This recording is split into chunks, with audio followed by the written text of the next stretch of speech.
Okay, ఇవాళ ఏం చూడబోతున్నాం అంటే అశ్విని నక్షత్రంలోని ఫస్ట్ పాదం గురించి తెలుసుకోబోతున్నాము. ఫస్ట్ బాడీలీ అపియరెన్స్ అంటే మనిషి ఎలాగుంటాడు. ఓకే, దాని తర్వాత బేసిక్ క్యారెక్టరిస్టిక్స్ ఎలా ఉంటాయి మనిషివి. ఓకే, అలాగే ఆ పాదంలో అశ్విని నక్షత్రము ఒకటో పాదంలో ఉన్నది ఆ, రాశి చక్రంలో మేషరాశిలో ఉంటుంది, నవాంశలో కూడా మేషరాశిలో ఉంటుంది. ఈ రెండు చోట్ల మేషరాశిలో ఉన్న గ్రహము యొక్క ఫలితము ఎలా ఉండబోతోంది. ఓకే, ఏ ఏ అధిపతులు లగ్నాత్తు ఏ ఏ అధిపతులు అశ్విని ఒకటో పాదంలో ఉంటే ఏమేం రిజల్ట్స్ రాబోతున్నాయి. అలాగే నవాంశలోని నవదుర్గలలో మొదటి దుర్గ, అలాగే నవనరసింహుల్లో మొదటి నారసింహము, అలాగే D3 డైటీస్ అంటారు. D3 డైటీస్ అంటే ప్రతి ఏంటంటారు డివిజనల్ చార్ట్కి వర్గ చక్రానికి ఒక్కో వర్గ చక్రానికి అధిపతులు ఉంటాయి. ఓకే, D3కి అధిపతులు ఉన్నారు ప్రతి దానికి. ఓకే, అలాగే D3 డైటీస్ అంటాము, D9 డైటీస్ అంటాము. ఈ D9 డైటీస్ D3 డైటీస్ నేర్చుకుందాము. అలాగే కర్మ విపాక సంహితలోని అశ్విని ఒకటో పాదానికి సంబంధించిన స్టోరీ ఉంది. ఇది ముందు చెప్పకూడదు అనుకున్నాను, కానీ ఇది చెప్తే కొంచెం అడ్వాంటేజ్ ఏంటి అంటే రెమెడీస్ ఎవరికైనా వాళ్ళకు వాళ్ళు చేసుకోవాల్సిన వాళ్ళు అందరూ అప్రోచ్ అయ్యి అస్ట్రాలజర్ని సంప్రదించలేని వాళ్ళు సింపుల్ రెమెడీస్ చేసుకోవడానికి కూడా రెమెడీస్ ఆఖరిలో ఇస్తాను. ఎలా చేసుకోవచ్చు నేను లాస్ట్లో రెమెడీస్ మాట్లాడదాము చిన్నగా. ఓకే, సింపుల్ రెమెడీస్ చేసుకోగలిగినవి. స్పెసిఫిక్ రెమెడీస్కి డెఫినెట్గా కన్సల్టేషన్ తీసుకోండి, అప్పుడే మీకు మంచి రెమెడీ వస్తుంది. ఓకే, సరే, ఇంతకు ముందు మనము అశ్విని నక్షత్రం నేర్చుకున్నాము. అశ్విని నక్షత్రం నేర్చుకున్నప్పుడు అందులోని మంత్రం నేర్చుకున్నాం. అశ్వినోర్ అశ్వయుజోహ్ గ్రామ పరస్తాత్ సేనా అవస్తాత్. అప్పుడు చెప్తున్నప్పుడు కొంతమంది అడిగారు దీని సిగ్నిఫికెన్స్ అడుగుతున్నప్పుడు. నేను అప్పుడు చెప్పాను కూడా, ఈ అశ్వినోర్ అశ్వయుజో గ్రామ సేన ఉన్నాయి కదా ఈ పదాలు. ఇందులో పరస్తాత్ అనే పదం ప్రతి నక్షత్రంలో వస్తుంది కాబట్టి దాన్ని పక్కన పెట్టి మిగిలిందంతా తీసుకొని పాద విభజనలో కూడా వాడుకోవచ్చు. అంటే అశ్వినోహ్ అన్న పదాన్ని ఫస్ట్ పాదానికి, అశ్వయుజ అన్న పదాన్ని రెండో పాదానికి, గ్రామ అన్న పదం మూడో పాదానికి, సేన అన్న పదము నాలుగో పాదానికి వాడుతున్నాను. ఓకే, చూస్తే అశ్విని ఒకటో పాదములో ఉన్న గ్రహము మేషరాశిలో 0 డిగ్రీల నుంచి 3 డిగ్రీల 20 నిమిషాల మధ్యలో ఉంటుంది. ఓకే, 3 degrees 20 minutes వరకు, 0 degrees నుంచి 3 degree 20 minutes వరకు మేషరాశిలో ఉన్న గ్రహము అశ్విని నక్షత్రము ఒకటో పాదంలో ఉంటుంది. రైట్, సో ఈ అశ్విని నక్షత్రము ఒకటో పాదంలో ఉన్నదానికి D1లో కుజుడు అధిపతి అవుతున్నాడు, D9లో కూడా మేషరాశి అవుతోంది కాబట్టి కుజుడు అధిపతి అవుతున్నాడు, రాశి అధిపతులుగా చెప్తున్నది. ఓకే, మేషంలో మనకి తెలుసు, మేషము అంటే మేక లేకపోతే గొర్రె అనుకుందాం. ఓకే, ఇలా కొమ్ములు తిరిగి ఉన్న గొర్రె. జనరల్గా ఇది హిమాలయన్ గొర్రెగా, హిమాలయన్ షీప్ లాగా పోలుస్తారు. ఎందుకంటే అక్కడ ఎక్కడ గడ్డి దొరుకుతుందో ఆ గడ్డి కోసం పరిగెత్తి పరిగెత్తి ఎంత ఎత్తు అయినా ఎక్కి, ఎంత పైన కొండ మీద గడ్డి దొరుకుతుంది అంటే అంత పైకి ఎక్కుతుంది. ఓకే, మేక ఈ రకము హిమాలయన్ షీప్. ఓకే, లేదా హిమాలయన్ ర్యామ్ అనుకోండి. ఓకే, ర్యామ్ అంటారు ఇంగ్లీష్లోని. సో ఇది మీరు చూస్తే D1లోని మేషంలో ఉంది, D9లోని మేషంలో ఉంది కనుక మేక యొక్క ఫేస్ని గుర్తు చేసుకోండి. అందరూ మేకల్ని చూసి ఉంటారు. మేకకి ఒక విశిష్టంగా ఒకటి కనిపిస్తుంది, గెడ్డం కిందన కొంత జుట్టు ఉంటుంది. మనిషికి కూడా కొంత గెడ్డం కింద జుట్టు, పిల్లిగడ్డం అంటాం మనం. ఈ పిల్లిగడ్డం ఉండడానికి కానీ, లేకపోతే మొహం కొంచెం సాగదీసినట్టు ఉండడం కానీ, కోల మొహంగా ఉండడం, రౌండ్గా కాకుండా సాగినట్టుగా కోల మొహంలా ఉండడం కానీ, గెడ్డం బాగా కిందికి ఉన్నట్టుగా అనిపించడం కానీ, గడ్డం మీద జుట్టు ఉండడం కానీ మగవారైతే. ఓకే, గడ్డం మీద అంటే ఈ చిన్ అంటాం కదా, ఈ చిన్ను దగ్గర జుట్టు ఉండి మిగిలిన చోట్ల జుట్టు లేకుండా, చెంపల మీద జుట్టు లేకుండా గడ్డం పెరిగినప్పుడు ఈ చిన్ను మీద మాత్రం జుట్టు అట్టబెట్టుకునేవాళ్ళు. ఓకే, ఆ, అలా ఉండడము. దాని తర్వాత మేకకి ముక్కు చూడండి, ముక్కు రంధ్రాలు ఉంటాయి కానీ ముక్కు అంత అందంగా ఉన్నట్టుగా కనిపించదు. ఓకే, దూలం లేనట్టు ఉండడము, లేకపోతే ముక్కు ఏదైనా కొంచెం డిఫరెంట్గా ఉండడము, ఆ అవకాశాలు ఉన్నాయి. కళ్ళు రెండు కొంచెం దగ్గరగా ఉన్నట్టు మేకని మీరు ఊహించుకుంటే తెలుస్తుంది. మేకని ఎదురుగుండా పెట్టుకుని చూసుకున్న అర్థం అవుతుంది. మేక, గొర్రె ఇలాంటివి కళ్ళు కొంచెం దగ్గరగా ఉండడము. ఓకే, ఎక్కువ అడ్వెంచర్ చేయడానికి, ఓకే, అడ్వెంచర్ హైకింగ్ అంటాం, అంటే ఈ కొండలవి గుట్టలవి ఎక్కడానికి, అడ్వెంచర్ చేయడానికి, స్పోర్ట్స్ ఆడడానికి ఇంట్రెస్ట్ చూపించడం, రిస్క్ టేకింగ్ ఉండడం, ఏదైనా రిస్క్ చేయాలంటే రెడీగా ఉండడం, తల మీద ఎక్కువ జుత్తు అట్టి పెట్టుకోకుండా ఉండడం. ఎందుకంటే ఇక్కడ రవి ఉచ్చ పొందుతున్నాడు. అటు D1లోని అక్కడ ఉచ్చ పొందుతున్నాడు రవి, ఇక్కడ కూడా రవి ఉచ్చ పొందుతున్నాడు మేషంలో. ఎక్కువగా జుత్తు అట్టి పెట్టుకోవడానికి ఇష్టం ఉండకపోవడం. ఓకే, కానీ లగ్నంలో ఏదైనా గ్రహము ఉన్నది. ఓకే, నేను ఇప్పుడు లగ్నం గురించి మాట్లాడుతున్నప్పుడు ఇది ఎలా చూస్తాం, ఈ క్యారెక్టరిస్టిక్స్ ఎలా చూస్తాము, చంద్రుడి నుంచి కాదు, లగ్నాన్ని వేసుకోండి. లగ్నము అశ్విని 1వ పాదంలో ఉన్నప్పుడు అన్నదానికి ఎక్కువ వస్తాయి, లేదా లగ్నాధిపతి కనీసము అశ్విని 1వ పాదంలో ఉన్నప్పుడు కూడా ఎక్కువ అవకాశాలు ఉన్నాయి ఈ రకంగా కనిపించడానికి మనిషి. ఓకే, అంతేకాని చంద్రుడు అంటే మన జన్మ నక్షత్రం ఏదో అశ్విని 1వ పాదం, ఈ క్యారెక్టరిస్టిక్స్ రావట్లేదు అనుకో. ఓకే, ఎందుకంటే కొంతమంది అలాంటి వారు కూడా చూస్తున్నారు. అందరికీ వస్తుందన్న ఇది లేదు, ఓవరాల్గా చూసి చెప్పవలసి ఉంటుంది. ఓకే, తర్వాత జనరల్గా గుడ్ హెల్త్ ఉండడానికి అవకాశం ఉంది సాధారణంగా. ఎందుకంటే బాగా అడ్వెంచర్ చేసేవాళ్ళు, ఫిజికల్గా వర్క్ చేయడానికి ఇష్టపడే వారికి బాగా జనరల్గా ఆరోగ్యం బాగుంటుంది అన్నది ఒక నానుడి. ఓకే, ఆ ఉద్దేశంతో అంటున్నది. ఫిజికల్గా వర్క్ చేయడానికి రెడీగా ఉంటారు వీళ్ళు, అటు ఇటు పరిగెత్తడము, అటు ఇటు వెళ్ళడము. ఓకే, బద్ధకం లేకుండా ఉండడం, ఇటువంటివి మీకు కనిపిస్తే అశ్విని 1వ పాదంలో.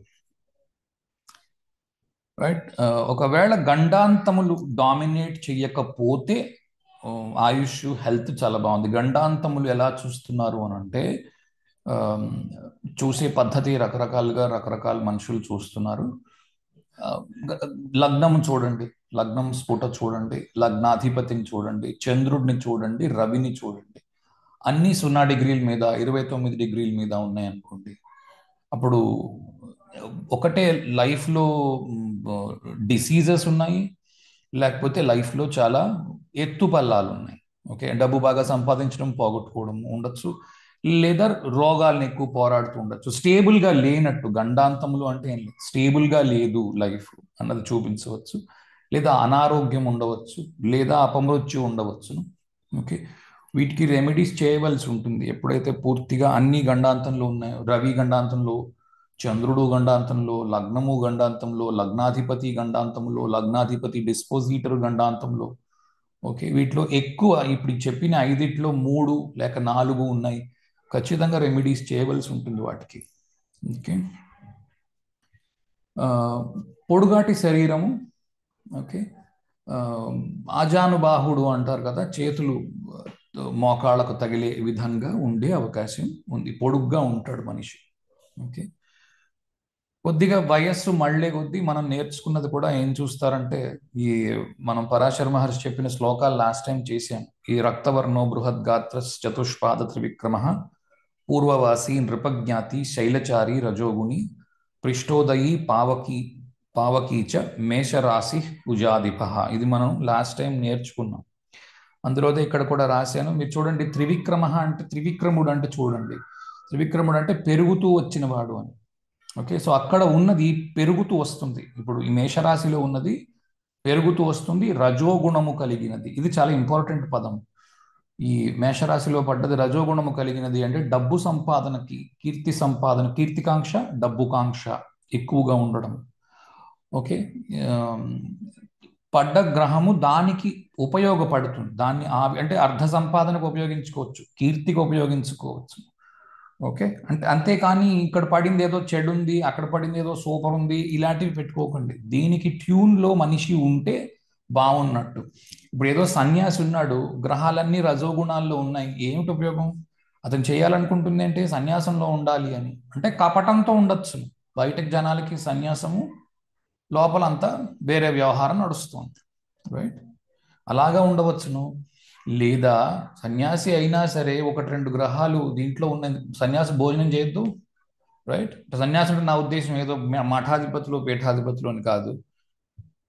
తక్కువ సంపాదించాలి, ఎక్కువ స్పిరిచువల్లో ఉండాలనే ఉద్దేశంలో ఉన్నవాళ్ళు కూడా ఉంటారు కదా. భోజనం చేయాలి కదా, డబ్బు సంపాదించుకోవాలి కదా. అలాంటప్పుడు ఇవి ఉపయోగపడతాయి. కానీ సాధారణంగా పరాశర మహర్షి చెప్పింది ఏంటి అంటే గురు, శుక్ర, బుధ, చంద్ర ఇలాంటి సౌమ్య గ్రహాలు పరిపాలిస్తున్న రాసులలో, నవాంశలో ముఖ్యంగా, వీటిల్లో పడ్డ గ్రహములు శుభ ఫలితాలు ఇస్తాయి అని ఆయన ఉద్దేశం. ఇది మనం ఇది తప్పు పట్టలేం. దీన్ని మీరు జాగ్రత్తగా చూడవలసి ఉంటుంది. అంటే ఏంటి అంటే ఒకటి లక్కు అనుకోవచ్చు, రెండోది పరిశ్రమ అనుకోవచ్చు. కొన్ని కొన్ని ఉంటాయి, మనిషి కష్టపడి సాధించవలసింది అయి ఉంటుంది. ఇప్పుడు ఐఏఎస్లో ఉద్యోగం సంపాదించాలనుకోండి, వాళ్ళ నాన్న ఐఏఎస్ అయితే వాడికి పిలిచి ఐఏఎస్లో ఉద్యోగం ఇస్తారంటే వాడు మళ్ళీ అంతే కష్టము పడి అంతే ఇది చేయవలసి ఉంటుంది. అలాంటప్పుడు ఈ అగ్నితత్వ రాశులు చాలా ఉపయోగపడతాయి. మనిషిని కష్టపెట్టినా సరే మనిషి ధర్మంలో ఉంటాడు. ఎందుకంటే ధర్మ, అర్థ, కామ, మోక్ష ఈ 4 రాశులు కదా మనం చెప్పుకున్నాం. ఇది ధర్మపాదము. ఈ ధర్మపాదంలో ఉన్నవి మీకు ధర్మాన్ని బోధిస్తాయి. అంటే చేయవలసిన కర్తవ్యము ఏమి, ఆ కర్తవ్య పరిపాలనలో నిమగ్నమై ఉంచగలదు ఈ గ్రహం. కనుక కర్తవ్య పరిపాలన ఈ గ్రహానికి అశ్విని 1వ పాదంలో అగ్నితత్వంలో ఉన్నదానికి కర్తవ్య పరిపాలనము ఇంపార్టెంట్. నీ కర్తవ్యం ఏంటో నువ్వు చేయి, ఫలితం ఆటోమేటిక్గా వస్తుంది ఇందులో నుంచి. ఇక్కడి నుంచి రిజల్ట్ రావట్లేదు, చెడు రిజల్ట్ వస్తుంది అంటే మనిషి ధర్మం తప్పుతున్నాడు అనమాట. ధర్మం తప్పడం అంటే ఏదో పూజ చేయట్లేదని కాదు అర్థం. ధర్మం తప్పడము అంటే అతను చేయవలసిన పని కాక మరి ఏదో చేస్తున్నాడు. అశ్విని 1వ పాదంలో ఉంది గ్రహము అంటే ధర్మపాదంలో ఉంది, అగ్నితత్వంలో ఉంది. ఏం చేయాలి? కష్టపడి పని చేయాలి. చేస్తే ఆటోమేటిక్గా దానికి తగ్గ ఫలితం వస్తుంది అశ్విని నుంచి. ఎందుకంటే ఇది రజోగుణ ప్రధానమైనది. ఓకే. సత్వగుణములో చిన్న అడ్వాంటేజ్ ఏంటంటే మనిషి ఒకటి బద్ధకం ఉంటుంది, డిసడ్వాంటేజ్. తక్కువ ప్రయత్నంతో ఎక్కువ ఫలితం రావడానికి అవకాశం ఉంది సత్వగుణాల నుంచి. కానీ ఒకవేళ ఇప్పుడు ఐఏఎస్ ఉంది, తక్కువ ఫలితం ప్రయత్నంతో ఐఏఎస్ వస్తుందంటే రాదు కదా. అలాంటి వాడికి అలాంటి చోట కాకుండా ఇలాంటి చోట గ్రహం ఉండడమే మంచిది. ఓకే. అంచేత ఒక చోట ఉండడం మంచిదని మరో చోట ఉండడం ఏదో చెడని ఉద్దేశంలో నేర్చుకోవద్దు. అలా బైనరీగా ఇది మంచిది ఇది చెడ్డది అని నేర్చుకున్నారు అంటే జీవితంలో చాలా నష్టపోతారు. మళ్ళీ 20 ఏళ్ళు మొత్తం నేర్చుకున్న తర్వాత వెనక్కి తిరిగి చూస్తే అదేంటి మనం అలా నేర్చుకున్నాం కదా, మనం ఇదేదో ఎమ్మెల్యేదో ఎంపీదో చార్ట్ చూస్తున్నాం, మరి ఇది ఎమ్మెల్యే ఎంపీ ఎలా అవుతాడో. మరి అంటే జీవితంలో కష్టాలు మరి చూస్తారు వాళ్ళు. ఎందుకంటే జీవితంలో ఎక్కువ కష్టాలు చూసిన వాళ్ళు ఎక్కువ దూరం ఎత్తుకు ఎదుగుతారు కదా. కనుక కష్టం పెట్టే వాటిల్లో ఉన్నాయని పరాశర మహర్షి చెప్పిన దానికి భిన్నంగా తీసుకోవద్దు. పరాశర మహర్షి చెప్పే టైంకి నేను పదే పదే చెప్పే మాట ఒకటే, రాజులకు మాత్రమే ఇలాంటి జాతకాలు క్లియర్ కట్గా ఉండేవి. ఫలానా సమయానికి కరెక్ట్ సమయం నోట్ చేసి పెట్టేది వాళ్ళకే ఉండేది. మిగిలిన వాళ్ళకి జన్మ నక్షత్రం తెలిసేది అంతే, మహా తెలిస్తే. అది కూడా కొన్ని కులాలకే. మిగిలిన వాటికి అసలు వాళ్ళకి జాతకాలతో పనే లేదు. వాళ్ళ మాయ కూతురిని వీడు, వీళ్ళ మాయ కూతురిని వాడు చేసుకునేవారు. అలాంటప్పుడు జాతకంతో పనే ఉంది? ఏం లేదు. మేనరికంలో జాతకాలే చూసేవారు కాదు. ఇప్పుడు జాతకాల వెర్రి బాగా ఉంది. తప్పని కూడా అనలేము, కారణం ఉంది దానికి కూడా. ఎందుకంటే ఎవరు తెలియని వాడిని చేసుకుంటున్నాం, ఏం చేయాలి, వృత్తి నాన్నగారి వృత్తి కాదు. ఇలాంటప్పుడు ఈ జాతకం చూసుకోక తప్పట్లేదు, రైట్? ఓకే. అశ్వినోర్ అన్నప్పుడు అశ్విని కుమారులు కనిపిస్తారు మనకి. అశ్విని కుమారులు ఇద్దరు కూడా గుర్రాల మీద ఎక్కి, ఇద్దరు ట్విన్స్ గుర్రాల మీద ఎక్కి ఆ ఊరు మొత్తం తిరిగి ఆ ఊర్లో ఎవరికైనా ఏదైనా అవసరం ఉంటే వారికి కావలసిన పనులు చేసి పెట్టడము, సందేశాలు ఇవ్వడము. రాజు ఏదైనా చెప్పాడు, ఆ రాజు యొక్క సందేశం మొత్తం వీళ్ళందరికీ ఆ సందేశాన్ని ఇవ్వడము. ఓకే. దాని తర్వాత ఊళ్ళో ఎవరికైనా అనారోగ్యం చేస్తే వాళ్ళకి వైద్యాన్ని అందివ్వడము. ఎందుకంటే వైద్యుడు సమయానికి వెళ్ళాలి. ఓకే. అందుకే వీటిని అశ్వాలు వేసి ఉన్నారు. వీళ్ళకి అశ్వము అంటే గుర్రము. గుర్రము అన్నిటికంటే రవాణాలో అన్నిటికంటే తొందరగా పరిగెట్టగలిగిన జంతువు. అందుకని అశ్వినికి గుర్రాలను ఇచ్చారు. అశ్విని దేవతలు ముఖ్యంగా వాళ్ళు హీలర్స్. ఓకే. అంటే స్వాంతన కలిగించేవారు. ఇవన్నీ మనం అశ్విని నక్షత్రంలో నేర్చుకున్నాం. ఇప్పుడు ఇందులో ఈ పాదంలో అశ్వినోర్ అన్నప్పుడు ఇద్దరు అశ్విని కుమారులు అన్న అర్థం వస్తుంది. ఇది ధర్మపాదము. మృత్యుభాగము, ఇందులో లగ్నానికి మాత్రమే మృత్యుభాగం ఉన్నది. 1వ డిగ్రీ మీద లగ్నానికి మృత్యుభాగం ఉన్నది. మృత్యుభాగం అంటే అందులో పుట్టి చచ్చిపోతారని కాదు అర్థం. ఓకే, మృత్యుభాగము అంటే ఇబ్బంది పెట్టగలిగినది. ఓకే, లేదా ఇప్పుడు పెద్ద ఇబ్బంది ఉంది అనుకోండి, దాన్ని దాటి పైకి వచ్చిన వాడు పెద్ద పేరు తెచ్చుకుంటాడు. మీరు జాగ్రత్తగా గమనించండి. ఇప్పుడు ఏదో గుళేబకావళి సినిమా చూడండి, దాంట్లో బోల్డ్ అన్ని అవాంతరాలు అన్ని దాటుకుని ఎన్టీ రామారావు లాస్ట్కి చాలా పెద్ద విషయాన్ని ఏదో సాధిస్తాడు. రైట్, ఆ గుళేబకావళి పువ్వు తీసుకొని వచ్చి వాళ్ళ నాన్నగారి కంటి మీద పెడతాడు. దాన్ని సాధించడానికి నానా బాధలు పడతాడు కదా. కాబట్టి పెద్ద గండాంతము లేకపోతే పెద్ద మృత్యుభాగము అలాంటిది ఏదైనా ఉంది, అతను ఒకటే చాలా ఇబ్బందుల్లో ఉన్నాడు, లేదా ఇబ్బందులన్నీ దాటి చాలా పెద్ద విజయాన్ని సాధించబోతున్నాడు. ఇప్పుడు మీరు ఆ సినిమాని మధ్యలో చూసారనుకోండి, మీకేమనిపిస్తుంది? వీటంటే అన్ని కష్టాలు పడుతున్నాడు హీరో అనుకుంటారు. ఆఖరి రీల్లో చూస్తే అబ్బా ఇన్ని కష్టాలు పడి ఇది సాధించాడు అన్నట్టు ఉంటుంది. ఓకే, కనుక ఈ మృత్యుభాగాలు కానీ ఇలా ఇబ్బంది పెట్టే పాయింట్లు ఏమున్నా సరే అవి వాటిని ఉపయోగించుకొని మనిషి ముందుకి వెళ్ళగలిగే సాధనాలుగా కూడా ఇవి ఉపయోగపడతాయి. ఓకే, ఎవరైనా ఏదైనా వేరే రకంగా చెప్తే ఆ అపోహల్లో ఉండకండి. అలా రావు ఫలితాలు. మీరు కావాలంటే ఒక 100 మంది ఎదురుగుండా పెట్టుకొని చూడండి. జీవితంలో బోల్డ్ అన్ని కష్టాలు చవి చూసిన వాళ్ళకి ఎక్కువ డిఫికల్ట్ పొజిషన్స్ లో ఉంటాయి ప్లానెట్స్. ఎప్పుడు ఏ కష్టం పడకుండా సోమరపోతుగా ఉండేవాడికి సులువుగా ఉంటాయి గ్రహాలన్నీ, చాలా బాగా అమరిపోయినట్టు ఉంటాయి. వాడు ఏంటంటే ఏమీ చేయట్లేదు, అలాంటి వాడికి చాలా బాగుంటాయి గ్రహాలు. కారణం ఏంటి అంటే ప్రయత్న లోపం. మనిషికి ఛాలెంజ్ ఎదురైతే సినిమాలాగే ఉంటుంది జీవితం కూడా, ఆయన తేడా ఏం లేదు. ఛాలెంజ్ ఎదురైతే కదా వాడు ఏమైనా చేస్తాడు. ఏ ఛాలెంజ్ రావట్లేదు, నాన్న పిలిచి భోజనం పెట్టేస్తే, అమ్మ పిలిచి భోజనం పెట్టేస్తుంది, నాన్న ఖర్చుకు డబ్బులు ఇచ్చేస్తున్నాడు, జీవితంలో వాడు కష్టం ఏం చూశాడు, అలాంటి వాడికి శుభ్రంగా ఉంటాయి గ్రహాలు, చాలా మంచి పొజిషన్లో ఉంటాయి. అమ్మా నాన్న వెళ్ళిపోయాక ఏమీ చెయ్యలేకపోయాడు జీవితంలో, సాధన ఏమీ లేదు అలాంటి వాళ్ళకి, దాని తర్వాతి రోజులు చాలా కష్టం అవుతాయి కదా. పట్టుకుంటున్నారు అనుకుంటున్నాను నేను. 3వ డిగ్రీ అంటే 2 డిగ్రీల నుంచి 3 డిగ్రీలకి మధ్యలో ఉన్న గ్రహము, అక్కడ చంద్రుడు మామూలుగా అంటే ఆ రాశిలో ఉచ్చ పొందడు, కానీ మేషరాశిలో చంద్రుడు ఉచ్చ పొందడం లేదు, కానీ వృషభ రాశిలో పొందుతున్నాడు. కానీ ప్రతి రాశిలో ఆయా గ్రహములు ఎక్కడైతే ఉచ్చ పొందుతున్నాయో ఆ డిగ్రీలు ఆ గ్రహాల చేత కంట్రోల్ చేయబడతాయి. ఓకే, కనుక 2 డిగ్రీల నుంచి 3 డిగ్రీలకు మధ్యలో ఉన్న గ్రహము లేదా అశ్విని 1వ పాదంలో ఉన్న గ్రహము చంద్రుడి యొక్క కంట్రోల్లో కూడా ఉంటుంది. కనుక అశ్విని చూసినప్పుడు, ఫస్ట్ పాదాన్ని చూసినప్పుడు చంద్రుడు ఎలా ఉన్నాడో కూడా చూడండి, దాని నుంచి కూడా ఫలితము వస్తుంది. ఇది ఎలాగ చెప్పగలము అని అంటే ఆ పర్టికులర్ హారోస్కోప్ చూస్తే తప్ప చెప్పడానికి వీలు కానిది. జనరల్గా రెమెడీ దీంట్లో కృష్ణ ఆరాధనగా తీసుకోవచ్చు. ఓకే, ఈ 27 నక్షత్రాలకి 4 పాదాలు చెప్పున 108 నవాంశాలు ఉంటాయి. 108 నవాంశాలకి పేర్లు ఉన్నాయి. ఇందులో ఈ ఫస్ట్ నవాంశకి తస్కరాంశ అని పేరు, తస్కర అంశ. ఓకే, ఈ తస్కర అంశ అంటే ఏంటి అంటే, తస్కర అంటే అందరికీ తెలుసు, తస్కర అంటే దొంగిలించడము. అంటే అశ్విని నక్షత్రం 1వ పాదంలో పుట్టిన వాళ్ళందరూ దొంగలు అవుతారు అని అన్నాం అనుకోండి, చాలా చీప్గా అర్ధరహితంగా ఉంటుంది. ఓకే, అశ్విని నక్షత్రం 1వ పాదంలో ఉన్న వాళ్ళు దొంగలు అవుతారని కాదు అర్థం. ఓకే, ఫర్ ఎగ్జాంపుల్ ఈ దేశంలో అకౌంటెంట్లు ఎంతమంది ఉంటారు అని ఎవరిని అడిగారు అనుకోండి, కొన్ని కోట్లలో ఉంటారు అకౌంటెంట్గా పనిచేసేవారు కదా. ఈ దేశంలో ప్రధానమంత్రులు ఎంతమంది ఉంటారు అని అడిగారు అనుకోండి, ఎవరైనా ఏం చెప్తారు? ఒక్కడే ఉంటారు అంటారు. రైట్, ఒక్కడే ఉండే పోస్టు వేరు, కొన్ని కోట్ల మంది పనిచేసే పోస్టు వేరు. అకౌంటెంట్లు కొన్ని కోట్ల మంది ఉంటారు కదా, భారతదేశం 140 కోట్ల జనాభా ఉంది, కొన్ని కోట్ల మంది అకౌంటెంట్లు ఉంటారు.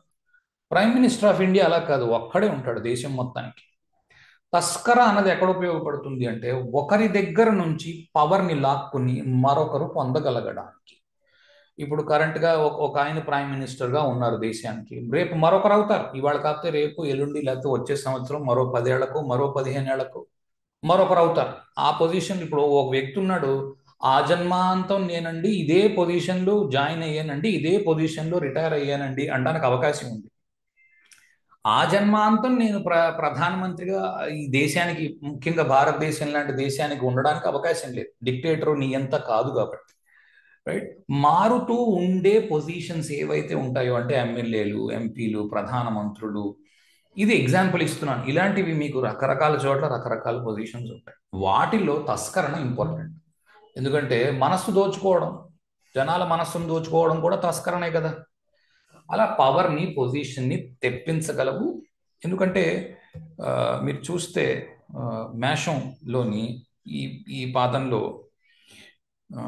చూడండి, త్రివిక్రమ పూర్వవాసి నృపజ్ఞాతి. ఓకే, నృపజ్ఞాతి అంటే మనం లాస్ట్ టైం కూడా నేర్చుకున్నాం. నృపజ్ఞాతి అంటే రాజుకి అనుచరుడుగా ఉండేవాడు, రాజుకి కజిన్గా ఉండేవాడు, రాజులతో సంబంధం ఉన్నవాడు, తానుగా రాజు. జ్ఞాతి ఎప్పుడు అవ్వగలడు? తాను రాజు అయితేనే జ్ఞాతి అవ్వగలడు.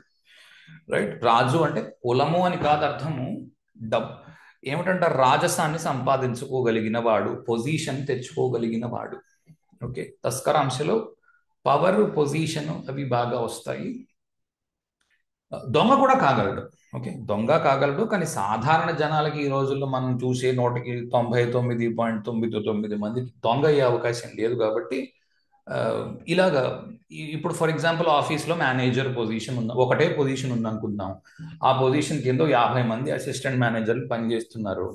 ఈ పైన ఉన్న మేనేజర్ని సీనియర్ మేనేజర్ చేశారు, మేనేజర్ పొజిషన్ ఖాళీ అయింది. ఈ కుర్రాడు తస్కరిస్తాడు దాన్ని.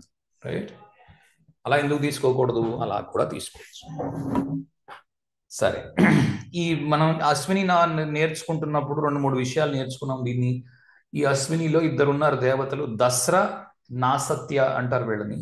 వీళ్ళే నకుల సహదేవులుగా మనం చూసాము మహాభారతంలోని. వాళ్ళిద్దరే పుట్టారు నకుల సహదేవులుగా. వీళ్ళే అశ్విని దేవతలు. రైట్. ఈ అశ్విని 1వ పాదం నుంచి అశ్వినోహ్ అని ఉంది కాబట్టి బహువచనంలో ఉంది. రిజల్ట్ కూడా బహువచనంలో వస్తాయి. రిజల్ట్స్ అంటే మల్టిపుల్ రిజల్ట్స్ వస్తాయి. కనీసం 2 రిజల్ట్స్, కనీసం 2 ఈవెంట్స్. ఒక్కోసారి ఒకే సమయంలో 2 ఈవెంట్స్ జరగవచ్చు, లేదా ఆ నక్షత్రం నుంచి ఓసారి ఒక ఈవెంట్, మళ్ళీ మరోసారి మరో ఈవెంట్ జరగవచ్చు. అలాగే ఇది మేషంలో B1లోని మేషంలో ఉంది, నవాంశలోని మేషంలో ఉంది. ఇక్కడ నుంచి వేడి, ఓకే, విపరీతమైన వేడి. ఎందుకంటే మేషము వేడికి సంకేతం. రవి ఇక్కడ ఉచ్చ పొందుతున్నాడు కనుక వేడికి సంబంధించినది. ఓకే, ఒంట్లో వేడికి సంబంధించిన రోగములు కానీ, లేదా కామాగ్ని అంటాం చూడండి, అగ్నికితో సంబంధించింది కామాగ్ని, జఠరాగ్ని, ఇవన్నీ మనం మాట్లాడుకునేంతకు ముందు. కడుపులోని వేడి జఠరాగ్ని దేనికి ఉపయోగపడుతుంది? డైజెస్టివ్ సిస్టమ్కి ఉపయోగపడుతుంది. జఠరాగ్ని, కామాగ్ని, ఇలాంటి అగ్నులు చాలా ఉన్నాయి.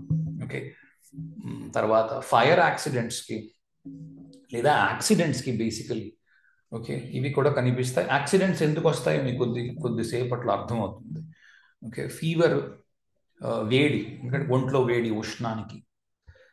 ఓకే, తర్వాత క్విక్గా ఉండేది. ఓకే, తొందరగా పని జరగాలి అని కోరుకునేది. అశ్విని నక్షత్రం 1వ పాదం. మేషం క్విక్గా కావాలనుకుంటుంది రిజల్ట్స్. లేట్ అయితే అసలు ఒప్పుకోదు మేషంలో. మేషంతో ఒక్కటే ఇబ్బంది ఏంటి అంటే ప్రతి విషయము తొందరగా అయిపోవాలి. ఎక్కడా అసలు లేటు మాత్రం అవుతోందా మేషం. ముఖ్యంగా మీరు ఈవెన్ చంద్రుడు అశ్విని 1వ పాదంలో ఉన్న వాళ్ళకి కూడా చూడండి, వాళ్ళని అతిగా బాధించేది ఏంటి అంటే మెల్లిగా అవుతున్నాయి పనులు, తొందరగా అవ్వట్లేదు. రైట్. లగ్నాధిపతి అశ్విని ఒక్కట్లే ఉన్నాడు, వాళ్ళు చాలా స్పీడ్గా పనిచేస్తారు. తొందరగా అవతల వారు కూడా పనిచేయాలని ఆశిస్తారు కూడా. రైట్. అలాగే ఆయుర్వేదం మీద, హీలింగ్ మీద, లేకపోతే జ్యోతిషం మీద, వాటి మీద ఇంట్రెస్ట్ ఉండడం. తర్వాత స్కిల్ఫుల్గా ఉండడం. ఏ పనైనా వస్తే ఆ పని చాలా బాగా క్షుణ్ణంగా తెలిసి ఉండడం. అంతకంటే ఇంపార్టెంట్గా ఏంటి అంటే పని చెయ్యడానికి ముందు ప్రయత్నం అంటాం. ఇప్పుడు ఒక ఉద్యోగం వచ్చింది, అమ్మో నేను ఆ పని ఇస్తారా, అమ్మో నేను చేయలేను అండ్ అశ్విని 1వ పాదం. ఇస్తారా ఆ పని? సరే నేను నేర్చుకొని చేస్తాను, కొంచెం కష్టం అవుతుందేమో కానీ నేను నేర్చుకోవడానికి సంసిద్ధంగా ఉన్నా, నాకు ఇవ్వండి ఆ పని, నేను చేస్తాను అంటాడు. రైట్. ఒక్క క్షణం.